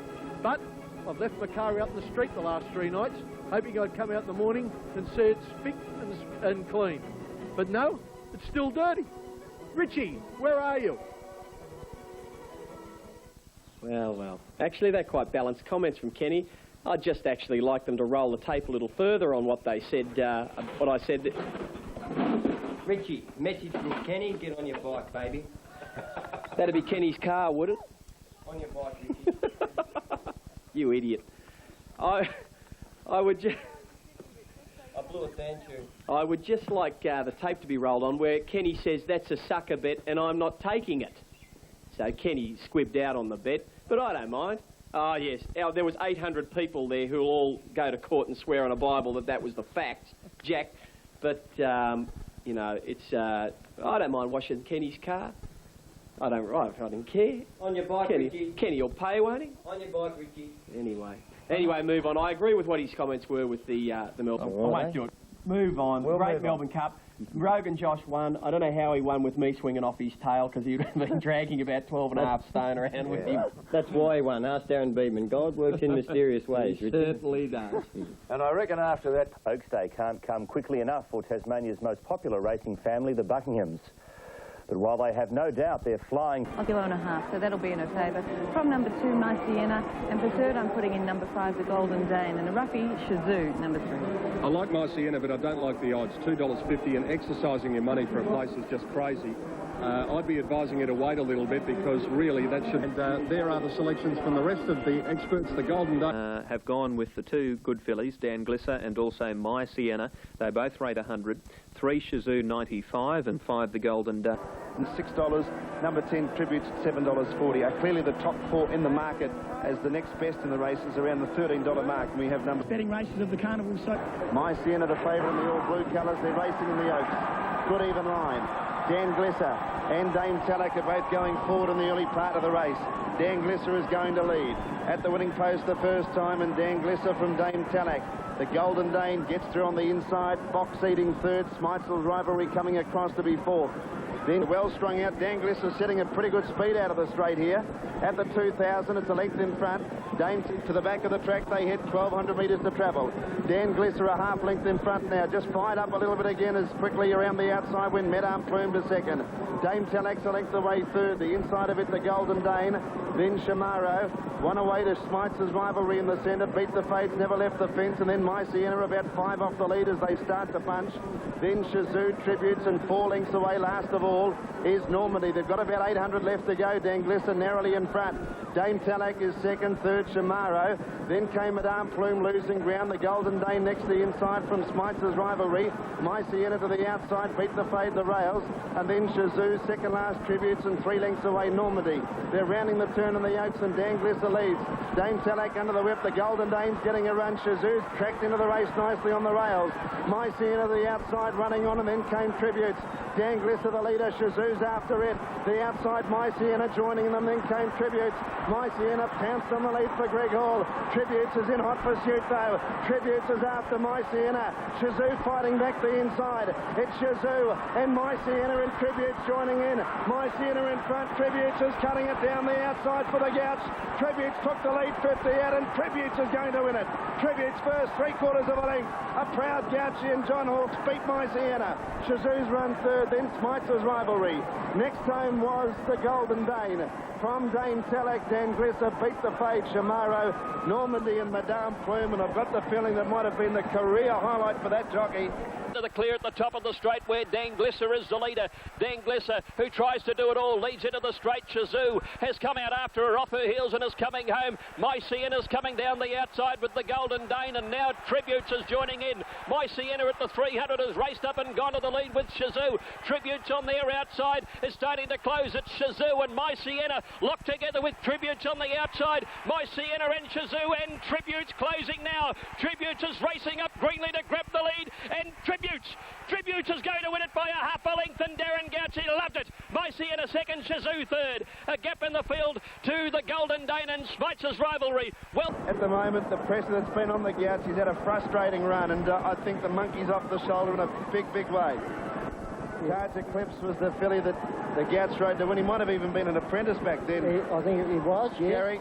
Yes, it was a great win. To say about jockeys, and a few people have had a word or two to say about Darren Gouchy over the last few weeks. No, they're only talking through their arse, mate. They wouldn't know what they're talking about. So when they're riding winners, they want to pat them on the back. When they're not, they want to pot them. So you can't win on slow horses, mate. Nicely summed up. Enjoy the moment. Thanks, Peter. John Hawkes. The sexual thing I've seen Darren Gouchy so excited as he was after he got Tributes home in the Crown Oaks this afternoon for John Hawkes. A 3-year-old filly by Quest for Fame out of Zira, a Dalmatia mare. Tributes won the Geelong Derby the Geelong Oaks trial 2 weeks ago over 2,200. She's on the racetrack. There's Toledo going up to the gates for the Emirates Classic. He loves this straight course. Stephen Arnold, the rider for Russell Cameron, Super Tab. And then we go down to number 10, Far Rain. Brett Preble is the rider for David Hall. We had a look at her coming into the mounting yard and we both went, wow. Yep, she looked fantastic. Hasn't taken any harm from her race on Saturday. 50 kilos, very well weighed. Meets a lot of these better at the weights as well. She'll be extremely hard to beat here. So there's the figures for Charm Scene Land. Let's have a look at the figures for Far Rain. This is all important as we look at her. She's going up to the gates at $1.90 and she has told Tim Gossage in the betting ring.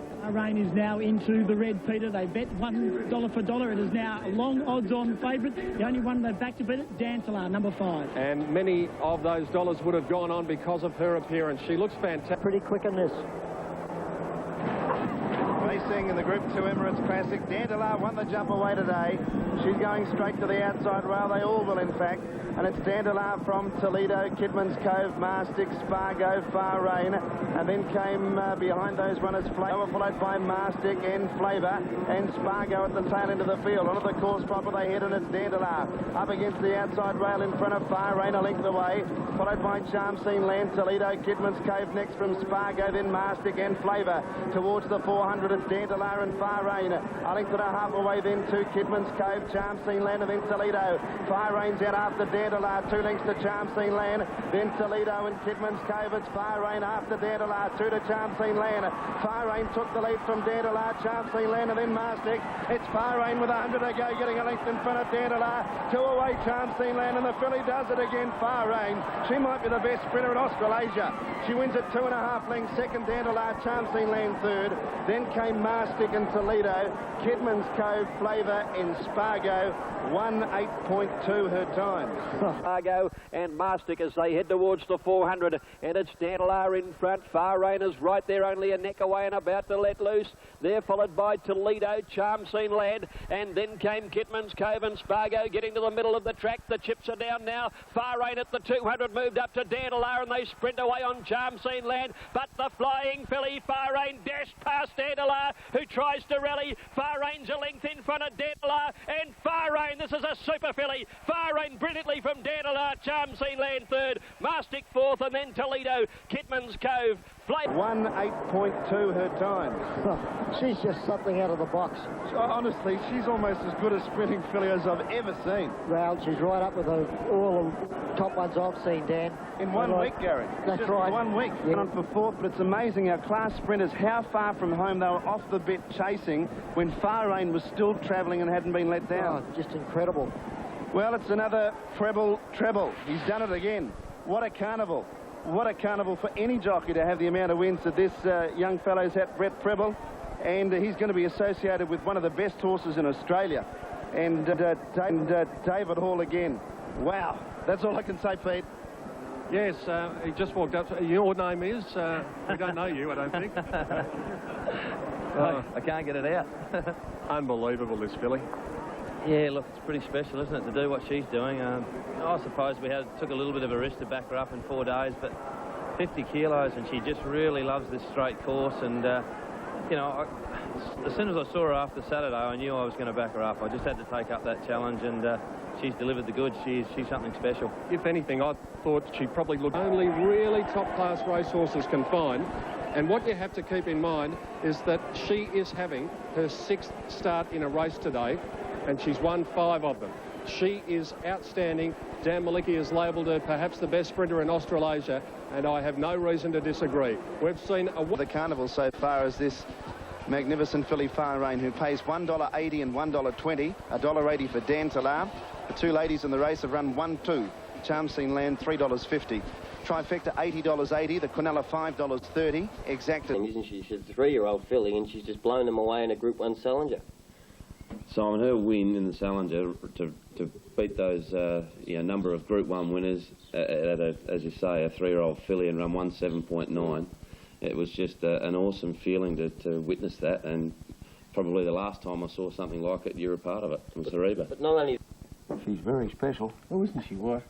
Dave, did you agonise about backing her up on the Thursday? Well, I suppose... you know, a few people thought it was a pretty big ask, and when I read in the press the day after she'd done what she did, there was only 3 horses that had ever done it. It was Always Welcome, Star of Heaven and Vane, so she's in some pretty hot sort of company there. But she pulled up terrific after the race on Saturday. She loves the straight track, and it was an invitation with 50 kilos to run her, so I just let the horse tell the story, Tappy. Genuinely dead. I'd be looking for horses that handle the dead. We'll certainly find out from the men. Look ahead to the 2nd race on the card. As I mentioned, this is a rather unique race because not one of these horses has ever been beaten. 4 have won, the top 4. They've won their only start, and the 2 unraced Keeper and Zorro. And Jesterella Boy and Happy Giggle have never been on affected ground. One of the finest looking athletic thoroughbreds I've ever seen. What a picture. And he's the favourite. We know why. 390, who won its only start by 9 lengths, is the favourite. And after having one look at him, it is no wonder why, Pete. Racing, Pembledon, a little bit awkward to get out of the gates. Jesterella Boy jumped well with Happy Giggle. Now at this stage, They are going straight up the middle, perhaps drifting slightly towards the outside. There's virtually a line of 6. Onto the course proper they head. Pembledon has joined Happy Giggle now. Jesterella Boy's about a length behind them. Zorro's under pressure. Preserve still there, and then came Keeper. Down to the 400. It's Happy Giggle and Pembledon together. 2 lengths to Jesterella Boy, and then came Preserve. Pembledon's rider Cassidy goes for the whip. That's Larry Cassidy. Happy Giggle just in front of Pembledon. 2 lengths away Preserve. It's Happy Giggle in front of Pembledon with 100 to go. Happy Giggle's drifted across the heels of Pembledon, but it's 2 lengths clear. Preserve battling on. Happy Giggle's going strongly, and it's going to win it. Happy Giggle first, could go the minor placing. Second goes Preserve. Third in was Pembledon, and then came Keeper, Zorro and Jesterella Boy last in. Happy Giggle, well, it's got the right jockey on Stephen Baster, because he's always got a big smile when he rides a winner. No. And again today. Yeah, look. Maribyrnong Plate. Number 3, Preserve, 220. Number 4, Pembledon, no. Bonanova, it's 5-1 on the tote, a couple of points shorter in the ring. And the one down the bottom, Go Flash Go, $17 on the tote. You can knock off about 10 points in the ring. It is second favourite. So that is a big difference between the tote and the bookmakers. Let's have a look at the upcoming totes for this race, and as we do, Jem, we've been through them a few times. Black Bean is the favourite at $5.10. What did you think? Well, I like number 14 here, Peter. Go Flash Go. He's a leader. He's had no luck at all last start at Moonee Valley. He was in Go Flash Go at $18, and Desmond Stream is in contention as well. But for me, it's performance, and it'll be hard to beat. And Go Flash Go is my best outsider. So there are the panel selections. LA Suez. $14 Northern Drake, $6 Black Bean, Bonanova just favourite, $17 Betty Veer, Rum, who won a Group 1 race 2 starts ago, is the longest price horse on that page. And over the page we have Go Flash Go and Desert Stream amongst the most fancied. If you want to back the rank outside of you... Only want one, Dan, and that was Bonanova. It's a huge tip on course, and it has been the big short. Now, everything else has drifted, in particular Black Bean and LA Suez. They've certainly got the drifts, but Bonanova clearly the favourite, best back to beat it. They're off and racing now. Caniana jumped well down near the inside. Eloise Suez was a little bit slow to begin. He'll end up out the back. He just got a little bit of a prat there, and he's last on settling. Pursuit's just in front of him with Strident. They're settling down now and looking for the lead. Go Flash Go. Babetto coming across, goes to Sengs off the lead. 1,000 metres to go, and it's Go Flash Go, a half a length in front of Babetto. Northern Drake third, and fourth is Black Bean. Lazagoletta going around him now, and Rum 3 deep. 2 lengths to Caniana. Then Des's Dream, Nina Haraka, Noircia, the inside from Bonanova. Betty Veer taken out wide, 2 lengths to Strident. Then Rebel, Pursuits, and LA Suez as they start to bunch up. Rounding the turn near the 600 metres, and it's Go Flash Go now being joined by Babetto. Northern Drake goes up to make a line of 3. Rum under the whip behind them. Then Black Bean. Next is Caniana, Lazagoletta, Bonanova swinging wide. Des's Dream running on. Then Nina Haraka as they turn into the straight. Northern Drake joins Babetto. Go Flash Go. Black Bean running up behind them. Rum further out. Des's Dream, Bonanova running on. Then Strident, Betty Veer the widest runner. Northern Drake in front. Rum after him, and here's Bonanova. Bonanova swept up on the outside of Rum. Then Des's Dream, Nina Haraka, Betty Veer wider. It's Rum and Bonanova together. Rum, Bonanova, then Betty Veer, Nina Haraka. Rum and Bonanova. Bonanova and Rum, they're going to go to the line and hit it together. Bonanova won it. Bonanova's just beaten Rum. Third home, Nina Haraka, then Betty Veer. Lazagoletta next home, and then came Des's Dream and Strident Caniana. Babetto ran a cheeky race, and then Rebel. From LA Suez, Go Flash Go tied. Black Bean next, and then Noircia. Northern Drake dropped out, and Pursuits was with it. Drake, Lazagoletta and Rum are right behind them. Black Bean stayed near the inside.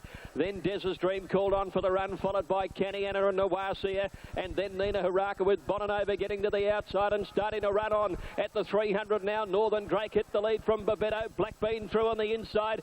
Des's Dream and Bonanova's coming hard down the outside. Rum tackled by Bonanova, and then Caniana and Des's Dream. Rum still in front, 100 to go from Bonanova. It's Rum and Bonanova. Bonanova getting to Rum. They're going to the line, locked together. Bonanova a nose, I'd say, from Rum. Nina Haraka is third. Close up Lazagoletta. Betty Veer out wider. And number 3 and Bonanova number 6, ridden by Jim Cassidy. But Bonanova's got the money. Brilliant ride by Jimmy. Yeah, Peter, we planned this race for some 5 months ago after she won in Brisbane, and we decided to give her a very light spring and get her ready for the autumn Sydney. And, you know, we set her for this race specifically, and it's all come to plan, you know. Lovely patient ride too. $8.08. Nina Haraka, $4.40. Third time this preparation she's been placed at Group 1 level. Quinella paid $112.30. Exacta $155.30. The trifecta $2,000. Last 4 days, clearly the best back winner so far of the carnival. It was a massive go. Bookmakers are stunned by the result of Bonanova. It was a massive tip on course. And Peter 4-1 and favourites, 25-1 Ram, who's right back to his best again, and Nina Haraka 14-1.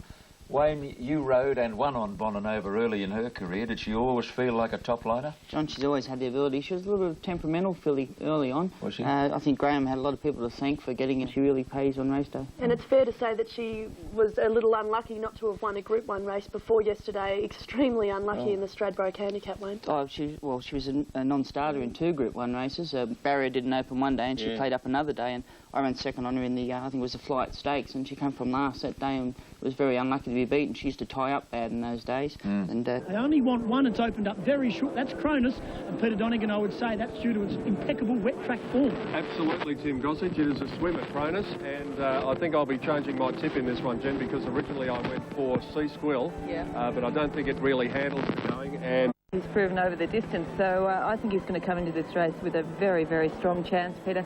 For second, I'm going with number 10, Oregon Star, and for third, I'm putting in number 6, 80 for the win, and still has firmed up from the opening quote. Zerp 4 at 6.30 in very good form, but like a few of them, the Cleary being the ground now, which is slow. They're often racing the Queen Elizabeth Stakes at Group 2 level. And one of the first to jump away was Idiardi with Ancient City and Cronus from the inside barrier. A little wider out were Oregon Star and also Naheen, and the Gold Cap will be 5 deep out of the straight as each of the jockeys look around to see who's going to take up the running here. Back behind them, Zeppour and the yellow and red. It's on the inside. Inside and out position. They are bunching now with about 800 metres left to travel. There's only 5 lengths between first and last. And Idiardi's in front. Nahi in second. Sea Squill went up wide third. Cronus in behind them on the inside. And then Oregon Star just giving a little bit of ground there from Ancient City. Out position wider. And Zerpour went back to last. But there's only 4 to 5 lengths between them. Up to the turn at the 600 metres. And it's Idiardi in front of Nahi. Sea Squill out position wider out. And then Cronus, Ancient City cutting the corner through on the inside. And Zerpour taken wide. Idiardi into the straight. Tackled by Nahi. Wider out position. And Zerpour going up to them quickly now. He's the widest runner, but hit the lead. Zerpour went past our position, then Sea Squill. Cronus only battling at the moment, then Ancient City, but Zerpour went for home for Preble, and David Hall, and it's kicked away from Idiardi. Our position, Cronus and then Ancient City, but Zerpour racing clear with 100 metres left to go. He's got through the ground fine, and he'll win it well. Could go the minus Cronus and Idiardi, but the big winner is Zerpour. Second Idiardi, third Cronus, then came our position, Hayen, Oregon Star, and back at the tail of the field, Ancient City with Sea Squill. Zerpour's got right to the outside and is starting to come home all right. They're inside the 400 and Zerpour's gone that quickly. It's race to the lead over Idiardi, and they're followed then by Cronus, who's under the whip from Nahayan and Ancient City with our position out wide. Zerpour the leader though, 150 to go. He's revelling in the ground at the moment. He's more than 2 lengths in front from Idiardi, and then came Cronus. It's Zerpour in front. Brett Preble, the man of the carnival. And Zerpour wins it by 2 lengths. Idiardi is second and third is Cronus. Then came our position. He went to Zerpour. I didn't actually think he'd handle the ground, but gee, he made a mockery of us. He just rode him very quiet, very confident ride. Brought him. I was going to go through the entire day without talking to David Hall. We couldn't do that, could we? We left it down to the last one, Pete, but it's a pretty special one too. Gee, he was strong at the end of the 2500. Oh, look, I've never had him as well and as fit and everything going perfectly, and he's just, you know, when we didn't have to concentrate, you just said $500,000. It sounds pretty good, Pete. And just before we go out there, Brett Preble has now broken the carnival record of Jack Purtell's. What a terrific performance.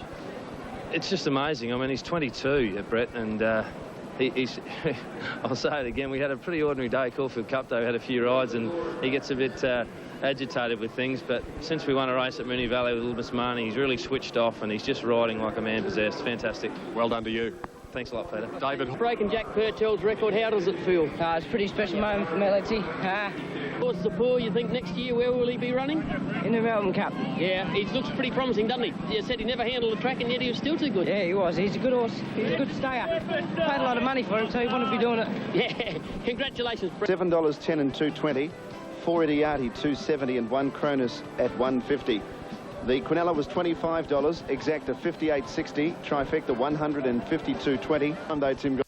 Dan, it was a little bit late specking for Zippor, but was a massive drifter for most of the market. They left the money in the bag with Cronus, though. It was clearly the best backed runner in the race. You know, the way that horse gallops, the way he extends his head and neck, I often wonder, and we all kick theories around when it comes to horses, trying to work out the secrets and the mysteries. I often wonder if a horse that carries the head like that gets a better airflow. And he's got that typical action of an import too. A lot of them hold themselves. And Tappy's sort of picked up on something there. Zippor actually in all his track work, if he's restrained, he can make a terrible noise and certainly puts a lot of panic in me at different times. I've had him scoped on numerous occasions. But when he does extend with his head like that and gallops freely, there's no noise, and obviously everything functions pretty smoothly, as you saw yesterday. Freddie, you would have been very happy here with just getting to the clock down with a furlong to go. Doesn't normally like rain-affected track, hasn't performed in it beforehand, but obviously David's just got him flying and he really enjoyed his gallop this day. He did, Simon. I just said to David that I'd like to pop him out the back, let him relax and hopefully get him to travel for as long as possible in ordinary surface. And that's what he did. I think he was probably far superior. It's not that he's handled on a wet track that well. He's just a better horse than him. He picked them up quick. You got to the front a little soon. You knew. A lot of socialising to be done. I think we'll sit back today, and if we can have a look at the replays, I think we might wear a few tapes out. Just let me tell you, it all changes from here. All the other numbers go up, the expectation goes up. I'm telling you, the whole game will change for you. Are you ready for it? It's a nice problem to have, Richard. What was your highlight, David, over the 4 days? I've had a soft spot for Zippor all the way through. He hasn't delivered what he's promised, and I knew I had him, the best I've ever had him. For him to top it off on the last day, I think was pretty special, and perhaps he might be a Melbourne Cup horse next year. Hey, can't he poke his head out when he gets into full stride? Yeah, it seems like he's really enjoying it. He looks like Richard on a Saturday night when he's on the chase, doesn't he? Now, come on, steady up. That's enough of that. You want to start swapping a few stories, do you? Huh? You want to go on with this? On that note, I think we might, John, have a look. I think we'll get into the replay. I believe is standing by with Simon Marshall. We'll go to Simon in a moment. Race 3, Mastic $7.90, Bomber Bill $7.90, Kiwi Hero 19, a point $7.50, 19 for Star System, 6 and 7 out, Cullen $3, number 8, and number 9 is Charm Scene Land. Peter Merton's awarded $2.80. Charm Scene Land $3.20, Cullen $3.70, a point $5.80, Mastic trained by Tony Vassell $6, Bomber Bill $8.40. 100 metres for the Kevin Heffernan plate. They're all in. All clears through. Off. Kiwi Hero jumped well on the inside in company with Cullen, who was away fast. A point got out nicely too with Star System. Bomber Bill going forward out wider. Inside of Charm Scene Land is only about 5 off the leader. Cullen around the turn at the 450 in front of Star System, the centre, and Bomber Bill out wide. Kiwi Hero back on the inside as they corner clear of a point. Mastic and Charm Scene Land last 300 to go, and Cullen got away a couple of lengths on a point, who's coming home well on the outside. Charm Scene Land is coming right down the outside. Bomber Bill has dropped out last. Cullen led from a point. Charm Scene Land, Kiwi Hero. It's a point after Cullen. It's a point taking the lead, 100 out, drawing clear for Darren Gouchy, and a point beat Cullen by a length. Mastic is third just in front of Charm Scene Land. Then Kiwi Hero, a gap to Star System, and a long last was Bomber Bill. He was well tried, a point coming off his run in the Salinger at Group 1 level behind Far Rain last time out. If that is confirmed, is clearly a record at 1:8.6. The record previously 1:9.3, so we'll stand. This is going really good, but the key to this horse is I think it's his third run back from a spell. You know what I mean? So he's the fresh horse on the scene, whereas some of the others, you know. Thank you very much. A point $5.70, $2.70. $1.80 for Cullen, no for dividend. 11.10 the Quinella, $85.30. Now overs opened up very short for the guineas. It's $1.40. It's the top rater easily, a special from 2 Trousers, 4 Acapulco, 6 Chattanooga, 1, 2, 4, 6. Over $1.40. Trousers at $13.50. Prize Fighter Acapulco $11.50. To number 9 Blue Murder at 27. Happy Prince 77 and Kamar. To beat the one over with D Gouch aboard. Righty-ho, good on you, Simon. For the past 3 years. 4 years ago, though, Saintly was beaten into second place in it. But since him, King Ivor, Special Dane and Sedation, all favourites have won. They're set. Off. And over began fast over near the outside in company with Prize Fighter. Away quickly as Walk on Ice and Akabilk. My Grenadier not far off the pace down on the inside. Camarga settling towards the end. Chattanooga's last on the outside of Happy Prince. There's not a lot of pace about. Walk on Ice left in front from My Grenadier on the inside. Over's outside them 3 deep. Might as well boot to the front, said Gouch, and he takes the favourite to the lead. Meteor is immediately there on his outside, though. Chattanooga over in front, and Gouch controls again. He's down the back now. He leads at the 800 a half length on Meteora. On the rails, third, My Grenadier. Akabilk is fourth, a length and a half, Walk on Ice, and then Camargue. 2 lengths further back as Trousers starting a forward run, and Chattanooga goes with it 4 deep. Blue Murder sits on the fence, and behind these coming down the hill, Prize Fighter and Happy Prince. Over at the 500, led before the turn, but the runs are coming now. Meteora, Akabilk, Trousers 4 wide, Chattanooga 5 wide as they corner. On the inside, Over is under siege at the 400. Meteora's on his outside, but struggling. Trousers is coming with a burst, and Camargue trying to get into the clear with Chattanooga on the outside, nearing the 200. Over is just the leader. Trousers is right there, threatening. Over has to find something. Trousers is throwing everything at him, and My Grenadier trying for a run, but Over is responding. Trousers and now Chattanooga, but Over, a strong window Over, won it by a neck to either Chattanooga or Trousers, then Akabilk, Meteora, My Grenadier, and behind these was Camargue and a busy finish. Then came Happy Prince, Blue Murders well back, followed by Walk on Ice and Prize Fighter. Over, ridden by Darren Gouchy, has got through enough to get in by about a neck. That was a good performance, a very strong window Over. Now the minor placing, number 6 has got second, Chattanooga, ridden by Damien Oliver, and 2/3 Trousers, ridden by Matthew Gatt. You know, I mean, at the end of the day, just ride your own race. I mean, you know, he is a better horse ridden back. There's no doubt about that. But it was a mile, and Dad said to Darren, look, at the end of the day, if you something goes wrong, which it sort of, well, not went wrong, but I mean, he was 4 deep. He said, just slide forward and, you know, sit outside the leader or work to the front. He said, and whatever you do, he said, just keep him well balanced until you really straighten up. And he did that because those other 3 horses all came round him and went past him, and he just waited till he straightened up. And, you know, as I said, he's probably a little bit upside down on the way the horse went, but he's a gutsy horse, and, you know, he's coming down the hill, but he's a gutsy horse, and, you know, he's coming down the hill. He reminds me of a very adaptable horse, Wayne. Is he a Doncaster horse up to a mile or so? Well, that's probably the race he's going to go for now. I think it's worth $2.5 million next year, and, you know, he's running the set weights races, so, you know, try and help the handicap and everything like that. And just a shame we're starting to fire up and the spring's all over. Oh, well, mate. We'll have the dividends for you now. Over. Darren Gouchy, 161.10. Chattanooga, 170. Trousers, $3. $3.90 the Quinella. 13 to 8 on Over. 6 to 1 Chattanooga. 14 to 1 Trousers. I thought the riders of Chattanooga and Trousers did exactly the right thing when they took off well before the turn. They had to. Over was getting it too easy up front. Simon, tell you what I like most about the Gouch's ride. When he cruised over to the lead, he did so without giving the horse a dig. I reckon if he gives him one dig, he'd have bolted. He just let him go over by himself and talk. Because you've got a long straight run getting to the half-mile bend there, especially from their 1,600 metre start. Now, you watch down from Darren, you're quite right, he rides Sandown brilliantly. I thought out of that race, Mick Price's horse Chattanooga was a terrific run.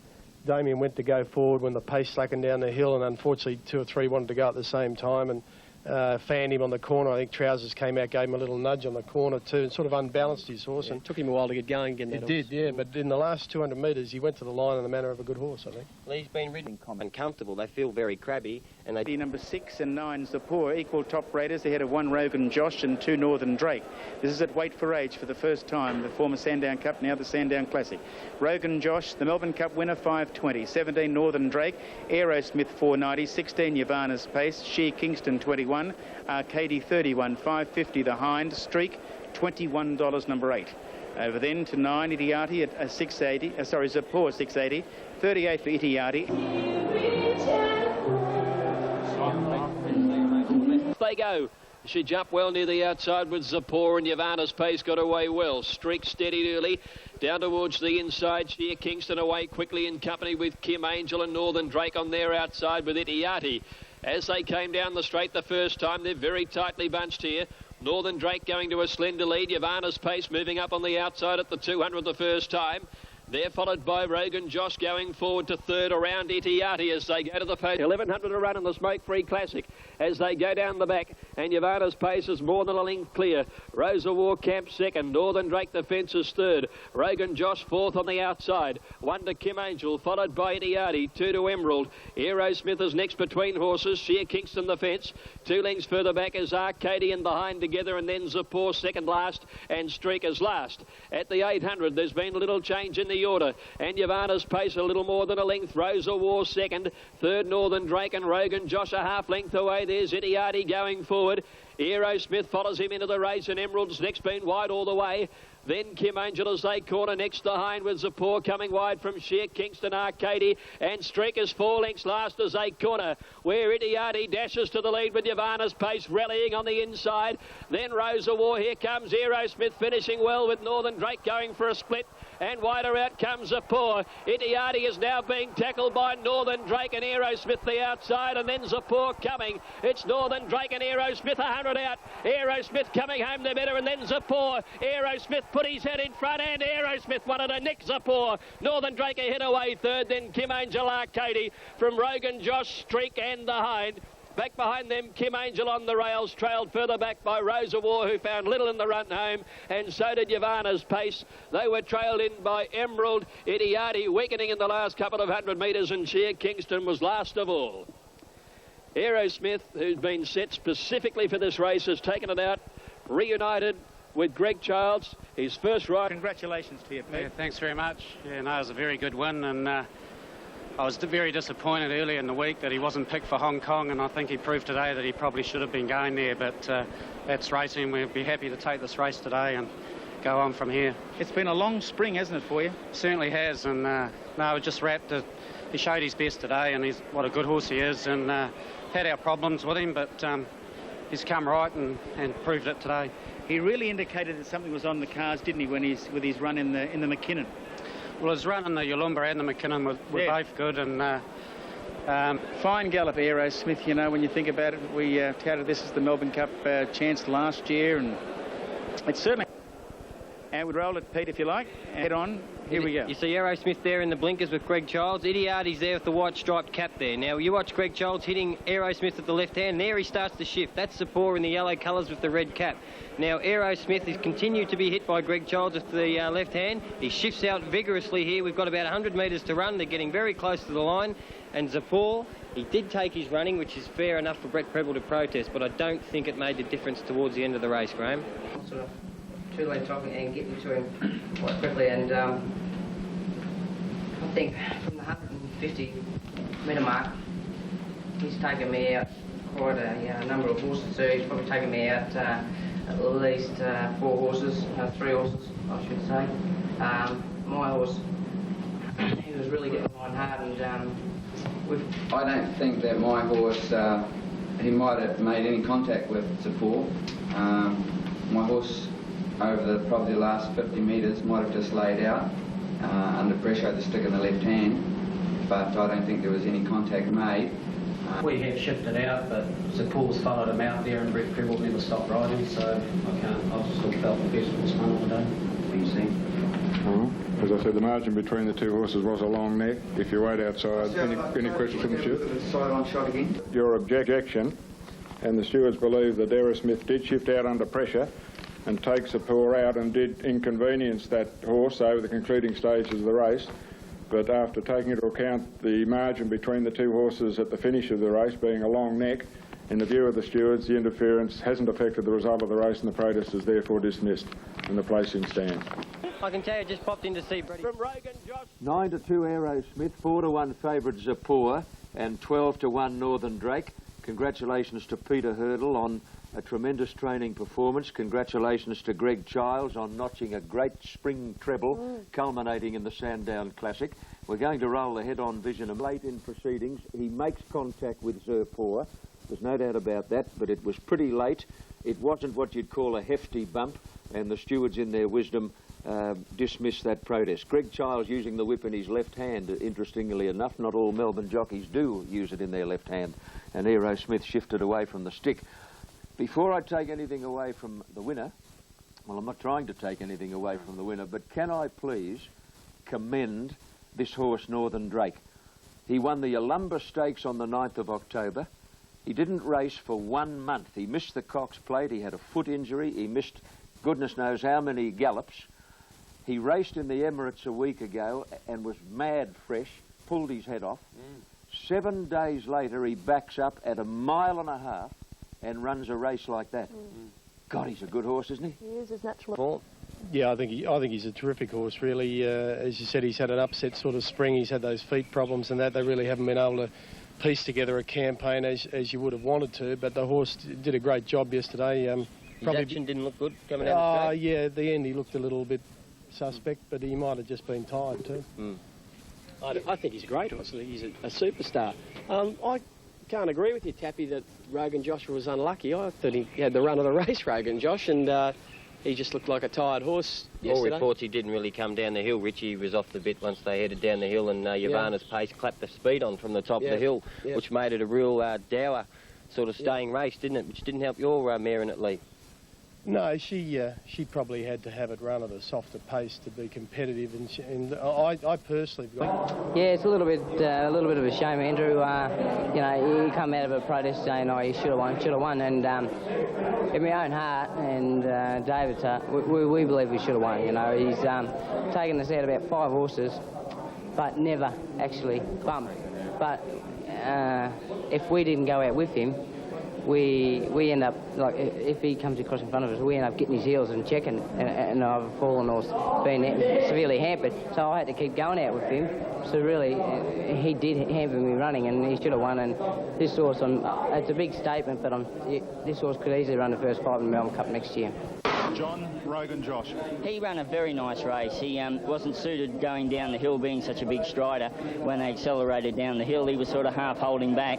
So they let rip around him a bit and squeezed him up, which he didn't relish at all. So all in all, a good run. Well, Grant, that was a really strong effort today, Northern Drake.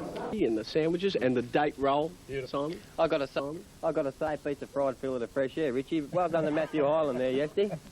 Pardon? How's the diet going, I was going to say? About as good as yours, mate. Yeah, you're right there. Yeah, good comeback there. Good comeback. Hey, Simon.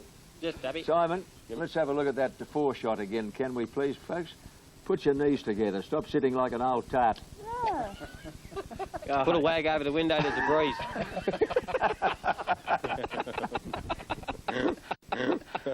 Oh, dear, oh, dear. Now, Let's head to the Group 3 stock stakes for mares over a mile at Moonee Valley. What have the ratings come up with? Londolozzi, in fact, the front runner and proven at Moonee Valley. Londolozzi's at 260. Nash Rawilla, 630. Rose of Dane firms up. Last start stakes winner for Lee Friedman. Carmenesque, Sorrento, 370's the clear second elect.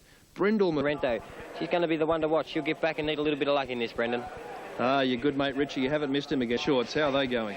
Yeah, the evening is set to go. $80,000 race. Set off. Londolozzi jumped out of the stalls well towards the outside, and she's spearing straight across the face of the field, looking for the front early from Brindle Moose, Mrs. Bentley and Royal Centurac down on the inside. In behind them there follows Carmenesque, Flirty Bird down on the inside too, Sorrento, and a length and a half Savannah. Londolozzi takes the field by the side near the 700-metre mark, a half in front of Brindle Moose, hard ridden to be there. Rose of Dane striding up on the outside, and Mrs. Bentley still there. There's Sorrento coming with a run around the outside in the white colours, and then Carmenesque as they neared the corner. Londolozzi from Rose of Dane and Sorrento coming home strongly. Then Mrs. Bentley under pressure, and Savannah picking up ground from Carmenesque as they corner. Londolozzi with Sorrento coming at her out 3 wide, and Rose of Dane in the centre, and then Savannah starting to join in. Londolozzi pressed now by Sorrento, who's dashed to the lead round the turn. Savannah coming wider out. It's Sorrento in front for the Gouts, drawing a length and a half, 2 in front of Savannah, and Sorrento opens up in the last bit and draws away, and Sorrento wins it brilliantly from Savannah. Rose of Dane might have held third from Carmenesque, Photo third, and then Londolozzi. Behind them were Flirty Bird, the weakening Mrs.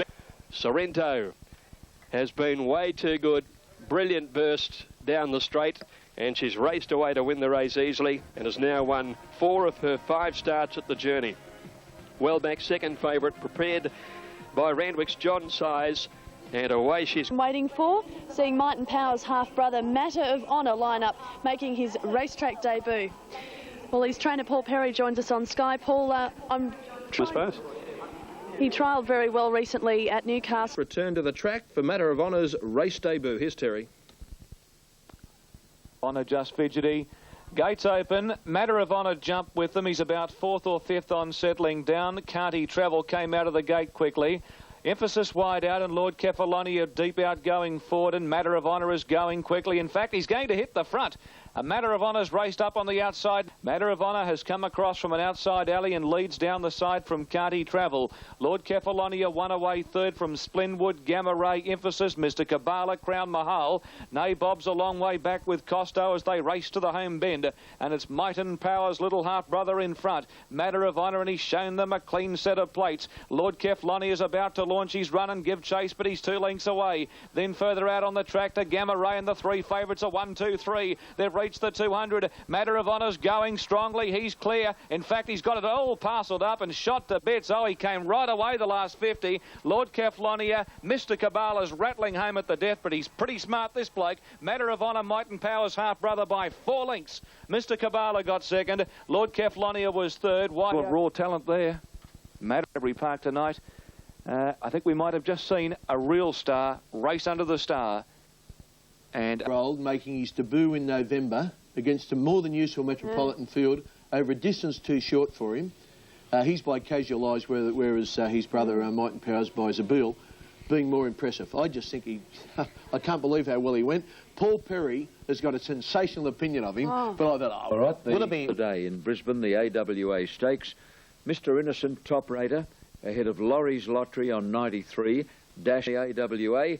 Number 1, Laurie's Lottery, 410. 2, Mr. Innocent, 410. 3, Major Victory, 31. 8, Prince Hakeem, 750. 9, Suitcase, as we go over the page, 41. 10, City Hall, 22. 11, Dash of Bay is standing by at Doomben, and unless my eyes are deceiving me, light rain is falling in Brisbane. Not light rain, John, it's pouring. It's just in the last 10 minutes, it's really come down. There's no shade flow off the inside, and Kai Mezzo is one of the first to go. City Hall began quickly. City Fair's going fast with Laurie's Lottery, Dash of Bay, Mr. Newmarket deep. Gotten Hero, Real Say. Mr. Newmarket out deep, City Hall up in that leading bunch. Then came Arimathea, Major Victory, Arctic Venture, Dana Jiva, Suitcase and Malaguar whips them in. Around the bend, Laurie's Lottery, the leader. City Fair moved up, so to Dash of Bay, Mr. Innocent pull to the outside. Then came City Hall, followed by Kai Mesra, Major Victory. Laurie's Lottery joined by City Fair and Dash of Bay on the outside. Arimathea's going to rattle late if he gets a split. Arimathea's trying to burst through. Dash of Bay and City Fair. Major Victory's right along the fence. Major Victory got through. I think Major Victory has won from either Dash of Bay, City Fair and the dead set stiff Arimathea. Behind them came Kai Mezza. They're followed by Forgotten Hero, Malaguar, Laurie's Lottery, Arctic Venture, Real Say, Mr. Innocent, Prince Hakeem, Mr. Newmarket. And 3. Number 1, My Duke, 17 Part-Time Love, and 3 Major Victory, the treble, 6,400. All right. Average of the 4 international races from Sha Tin in Hong Kong. The first of those races is coming up very soon. Jockeys have mounted up and they are on the track and heading off to the barrier for the Hong Kong Sprint over 1,000 metres. Before commission will be very, very hard to beat. That's Stephen King on board that one. Fairy King Prawn is the horse's name. Stephen's been riding there in Hong Kong for a couple of seasons with terrific success. He rode a winning treble there in Hong Kong last weekend on the respective TABs. Local time, it's 3 minutes to 2 in Hong Kong. Now, Natoir, number 1, $8.90. Best of the Best is paying Dantalars at $3.80 from the Paul Perry stable, as is Natoir. Then we've got 10 for Fairy King Prawn, Night Stars at 28, Nuclear Debate for the former Australian, now racing in Hong Kong with David Hayes, $13, 65 Ted Burrow, 53 for... It's been one of the strongest betting moves we've seen here in a long time. Dantalar down to 49. This just continues to tumble in. Rudy's 5. It's the richest 1,000-metre race ever run. And there's only a couple of spots to be filled. Rudy's Pet moves in. It's the last one. We're ready. Gates are back and they're off. Rudy's Pet jumped okay. No great speed from Nuclear Debate. Sam Marine jumped pretty well. Night Star goes with it. Crystal Charm is fairly close to the speed, and Ted Burrow in the middle getting over. But Dantelar, the runner, they're back for a fortune, is working over from the outside draw and is going to try and take up the running. San Marine there with Rudy's Pet right behind them, Best of the Best, and Schubert on the fence. Night Star between runners with Crystal Charm getting a bump with Nuclear Debate. Fairy King Prawn got shuffled out of it. Further back is Proud Native. He's wide and off the speed. Night Star fades out of it. Fairy King Prawn now behind him. And the American Big Jag is last of all. 300 to go. Rudy's Pet quickly pushed through with Saint Marine. Under pressure, Dantelar, Best of the Best getting through. Crystal Charm and Fairy King Prawn's winding up. Rudy's Pet in front. Down the outside now, Fairy King Prawn coming with Crystal Charm. Fairy King Prawn for Stephen King coming through. Crystal Charm goes with it, but it's a local 1-2. Fairy King Prawn beats Crystal Charm. Big Jag rocketed home. May have got third from Dantelar. Rudy's Pet on the inside from Best of the Best, San Marine. Nuclear Debate. How did the race go for you? Well, Mark, I mean, this horse has always had a ton of ability. I've always said to Ricky we could take it into Australia and win a Group 1 race with this horse. The race worked out perfect. I mean, they went very quick in front. It was run, the type of race, it was run where you had to have a bit of stamina at the end, which this horse had, and he's got a powerful burst when you need it. Timing look.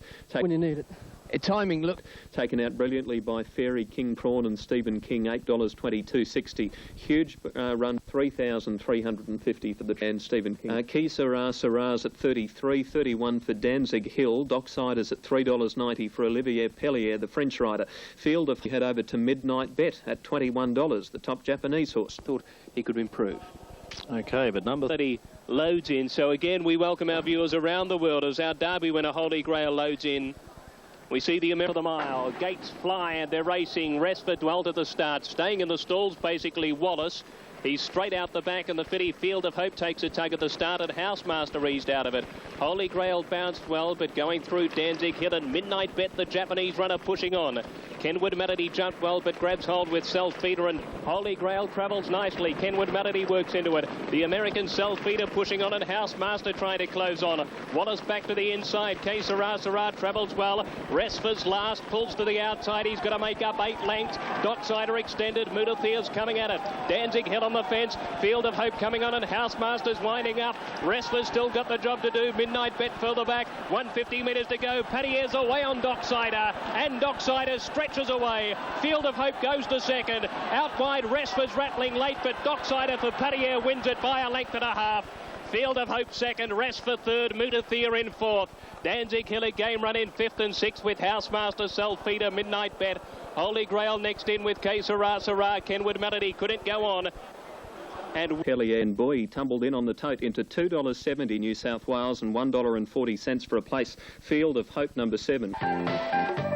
400 metres. Australia will be represented in the Vars by the Melbourne Cup winner Rogan Josh, trained by Bart Cummings and to be ridden by John Marshall. And New Zealand have a runner too. They have the horse with the number 1 saddlecloth, Cronus, 9. It says the Sprint, but it is the Vars. Now Cronus is $17, $2.80 for Rogan Josh number 3. Silver Patriarch number 4 is at $6. Bought the Australian Rogan Josh. Indigenous at $5.10. Monza at $70. Rosen Cavalier 24. Sea Wave at $7.30.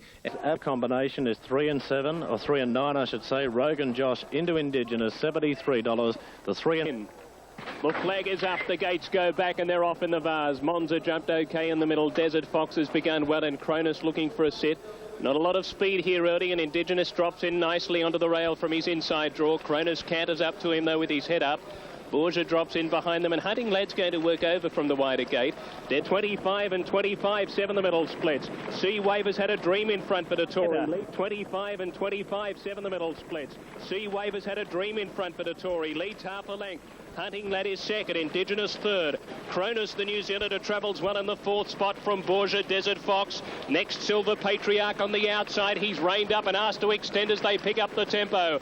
Bimbola next. Rogan Josh back to second. Last, Monza at the tail. They pack up by the 600. Sea Wave in front. Hunting Lad lays it down to him. Rosen Cavalier has come with a dashing run. Cronus goes in front of it. Indigenous lays out a bit on the corner. He needs the out.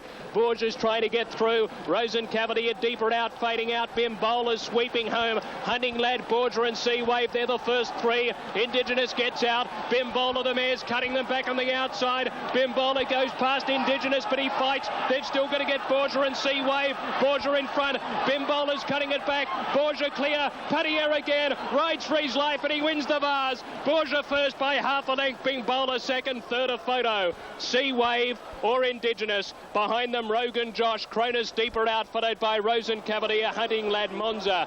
Next in, Desert Fox. $10.10, Bimbola $8, and Sea Wave $2.70, fought on very gamely. 200 Quinella, the trifecta was the coverage of the Hong Kong Cup over 2,000, the main race tonight, and it's coming up in about half an hour. Air Jihad is out. Helen Express opens at 42, Gym and Tonic 660, Johan Cruyff at 21, Kabul 980, 30, Survey General 63, Sunline $1.40, $1.50 Super Tab 140 Queensland Dazzling Park at $47. The races today that needed a good barrier draw, it's the New Zealand champion filly Sunline. She needed a draw inside. She's drawn out in gate number 11. She's going to have to work to get over, and that's a bit scary for her supporters. So disappointing when Air Jihad was 150 a short time ago. It's now into 110, so the best. And they're racing. A pretty good even break too, and Oriental Express the first to hit the ground from Johan Cruyff, and Sunline began brilliantly, and the New Zealand filly is charging up towards the lead from Running Stag, and just behind them Kabul, trapped a little bit wide at the first turn as Lord of Warriors, and further back in the field Lear Spear. They're following towards the entrance to the home straight, just over 3 furlongs out, 600 metres from home. Sunline held together in front from Running Stag, Oriental Express behind them from Kabul, then out wider on the track as Johan Cruyff called on for an effort now. Survey General down the outside. Dazzling Park to the inner is looking for a way through. She's weaving through. Inside the two, though, Sunline drifting off a straight line. Let's Oriental Express through along the rail, followed by Running Stag, running a big race. Gym and Tonic from the clouds as they come up with a furlong left to go. It's the Hong Kong specialist, Gym and Tonic, the French-trained Gym and Tonic, who's storming home, and he's storming to victory in the Hong Kong Cup. Gym and Tonic gets the money. Running Stag second. Lear Spear is third, followed then by Kabul, and just behind them out wider Elaine Express made up ground. They were followed by Score and then Survey General, Lord of Warriors, Oriental Express, and one of the last to finish is Dazzling Park. Well, what a performance. Joining in as if jet propelled in the home straight. Gym and Tonic, 3 starts in Hong Kong for 3 wins, and look at him, ears pricked. He's gone to the line like a fresh horse. He loves it there at Hong Kong. 3 starts there for 3 wins. He was a winner on this day last year of the Bowl over 1,400 metres. Today he's picked up the cup. As for Sunline, I'm struggling to come up with an explanation as to her failure there in the cup. She pretty much didn't have too much trouble getting to take anything away from the winner, though, Gym and Tonic. He's a star. $4.80, $2 for a win. That was his 10th career win tonight. Running Stag, $8.81, and was worth $150,000. Notable winners include Bone Crusher and Viandacross. Top Chance Maroc was scratched on the morning of the race after developing a cough and a temperature. Favourite was 2,000 guineas winner Buzz Lightyear. Galliana, Cleason DeMiro going to get back as well. Straight from above, going quickly as to Buzz Lightyear and Bocelli. Our 5-star 10. Buzz Lightyear goes for gold in the Bayer. He's 2 lengths on Ambitious, straight from above. Idle Penny Arcade on the outside is running on as to then is our 5-star and Lord of Illusion, but Buzz kicked on them. Buzz Lightyear, he's 4 lengths in front, running on the outside, Penny Arcade. Great things happen the last little bit, and look at DeMiro fly, but Buzz Lightyear in the Jarvis colours 2 years running. DeMiro huge second with Great Things Happen, and then Idle Lord of Illusion. Sophie Bosson rated perfectly.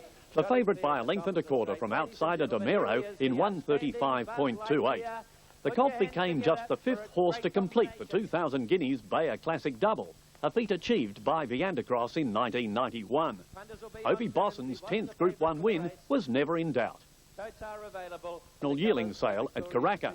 He's already earned $230,000 with 4 wins and 2 seconds from 10 starts.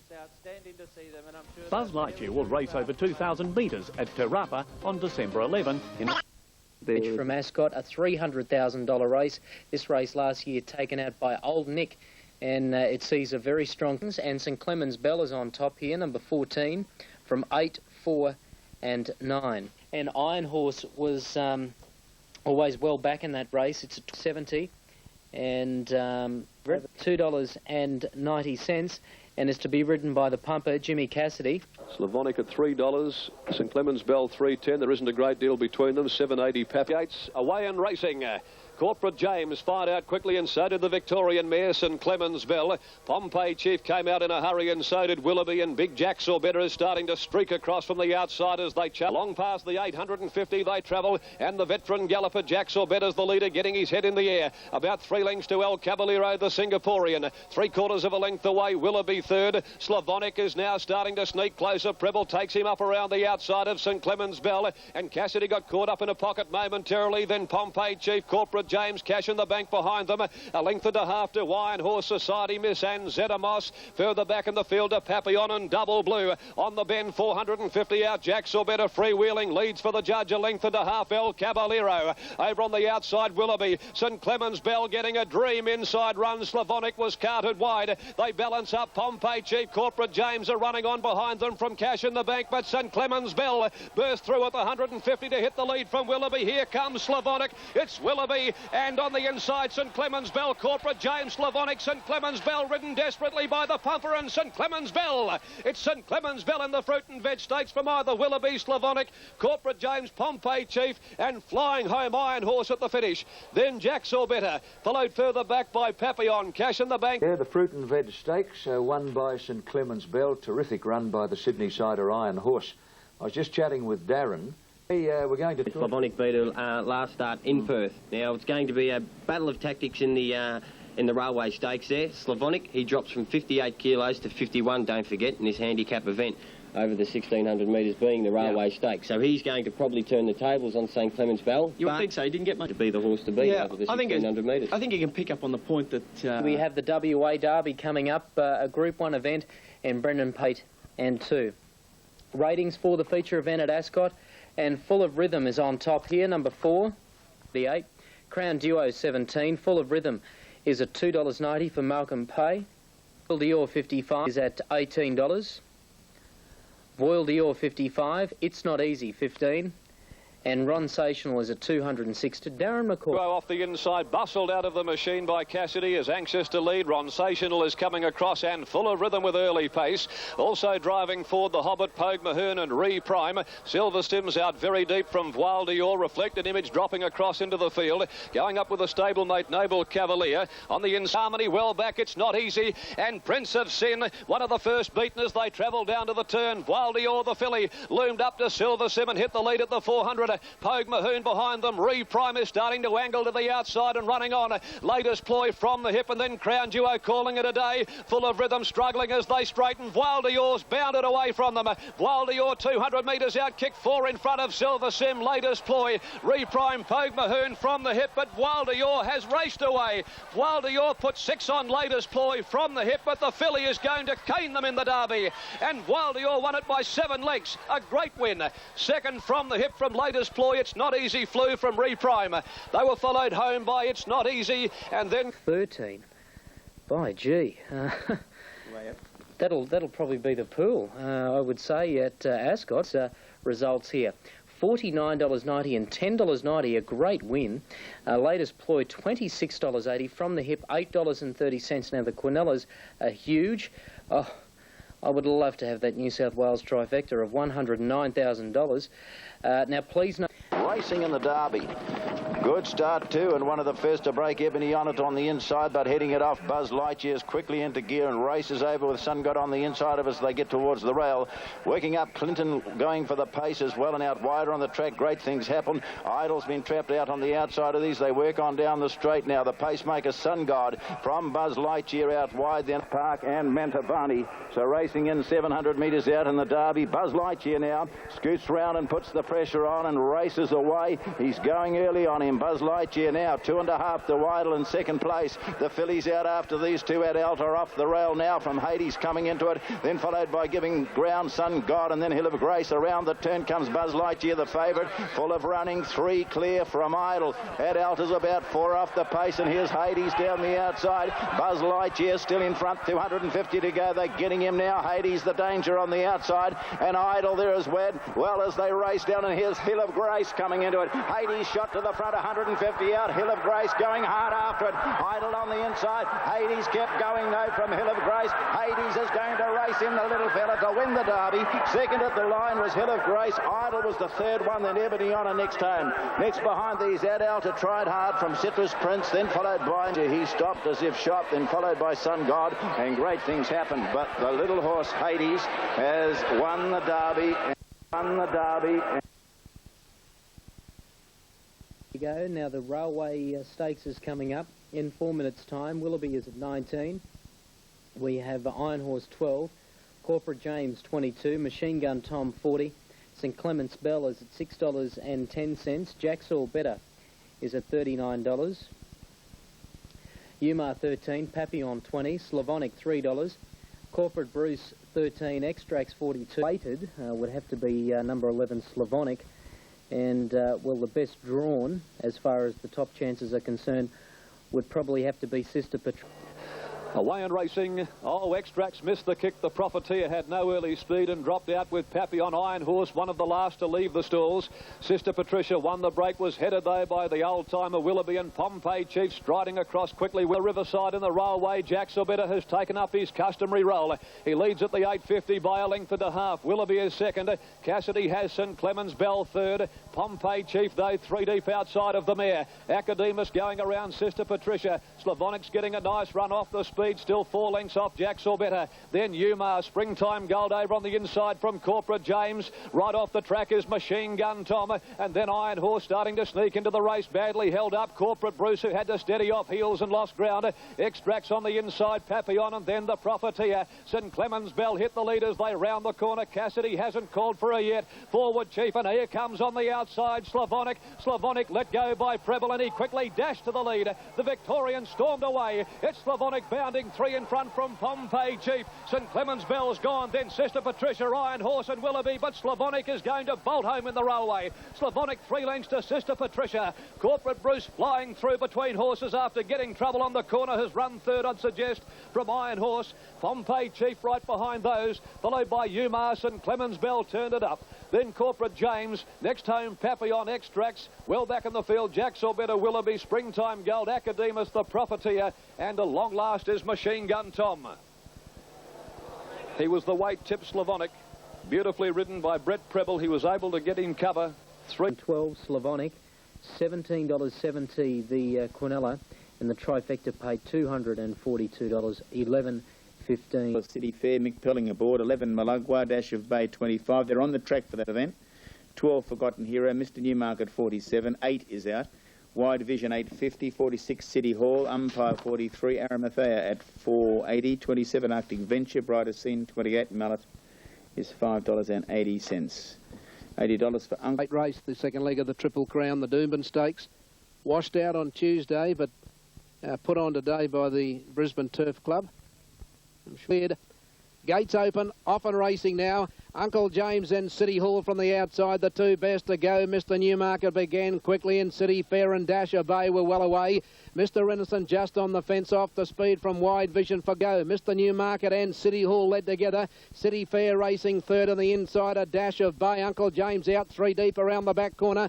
Mr Renison is 6th on the inside, a Wide Vision. Forgotten Heroes going forward 3 deep. Then the grey Malaguar around the outside of Umpire. Arimathea's on the fence, followed by Brighter Scene, Mallet, and last of all Arctic Venture. City Hall hit the lead, 500 metres to go from Mr Newmarket, Uncle James. Dasher Bay 4th, City Fair 5th on the inside, a Forgotten Hero. Then came Wide Vision, Umpire, Malaguar, and Mr Innocent and Arimathea. They're both looking for runs near the fence. In the straight, Mr Newmarket and City Hall led together. Racing up, Forgotten Hero on the outside. Mr Innocent and City Fair looking for runs, so is Arimathea. And then Umpire and Mallet is coming with a storming run. Forgotten Hero hit the lead, but look at Mallet, Umpire, and Mr Innocent on the fence. Mr Innocent and Forgotten Hero. Mr Innocent's taken the lead close to home. Mr Innocent has beaten Forgotten Hero, 3rd Mallet, 4th Umpire.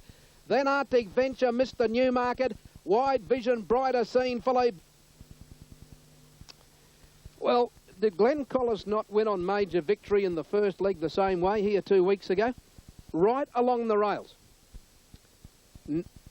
Never ride them with a bit of confidence, and if it all comes together, it'll be good. All right, he can, and he can, and you can imagine what the crowd will do if he does.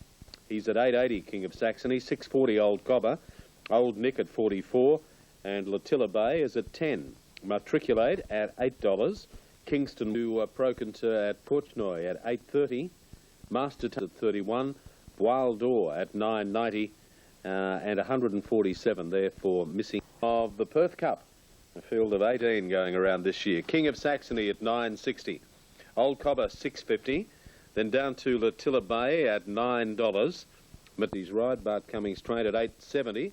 Master Touch is at 17. And then looking over to the other one in the market, number 18, and that is Wild Door at $10. Shoot on the riverside of the course. Light is on, racing in the Cup. In name only, to a huge roar from the crowd, one of the first away, but Kingston Way actually got the best of the barrier rise, and then Wildior driving through on the inside ahead of Old Nick and Arbitrator. Tremorne's about to peel 3 and 4 deep in the lime green cap. In name only's been parked out off the track. King of Saxony lost a bit of momentum. Korchnoi got through on his inside, and then came Missing Piece, being followed by Matriculate, being wound up by Turner from back in the field. Then Prince Tabaret, Procontur, Nightlike, and still Old Yarns trails the field.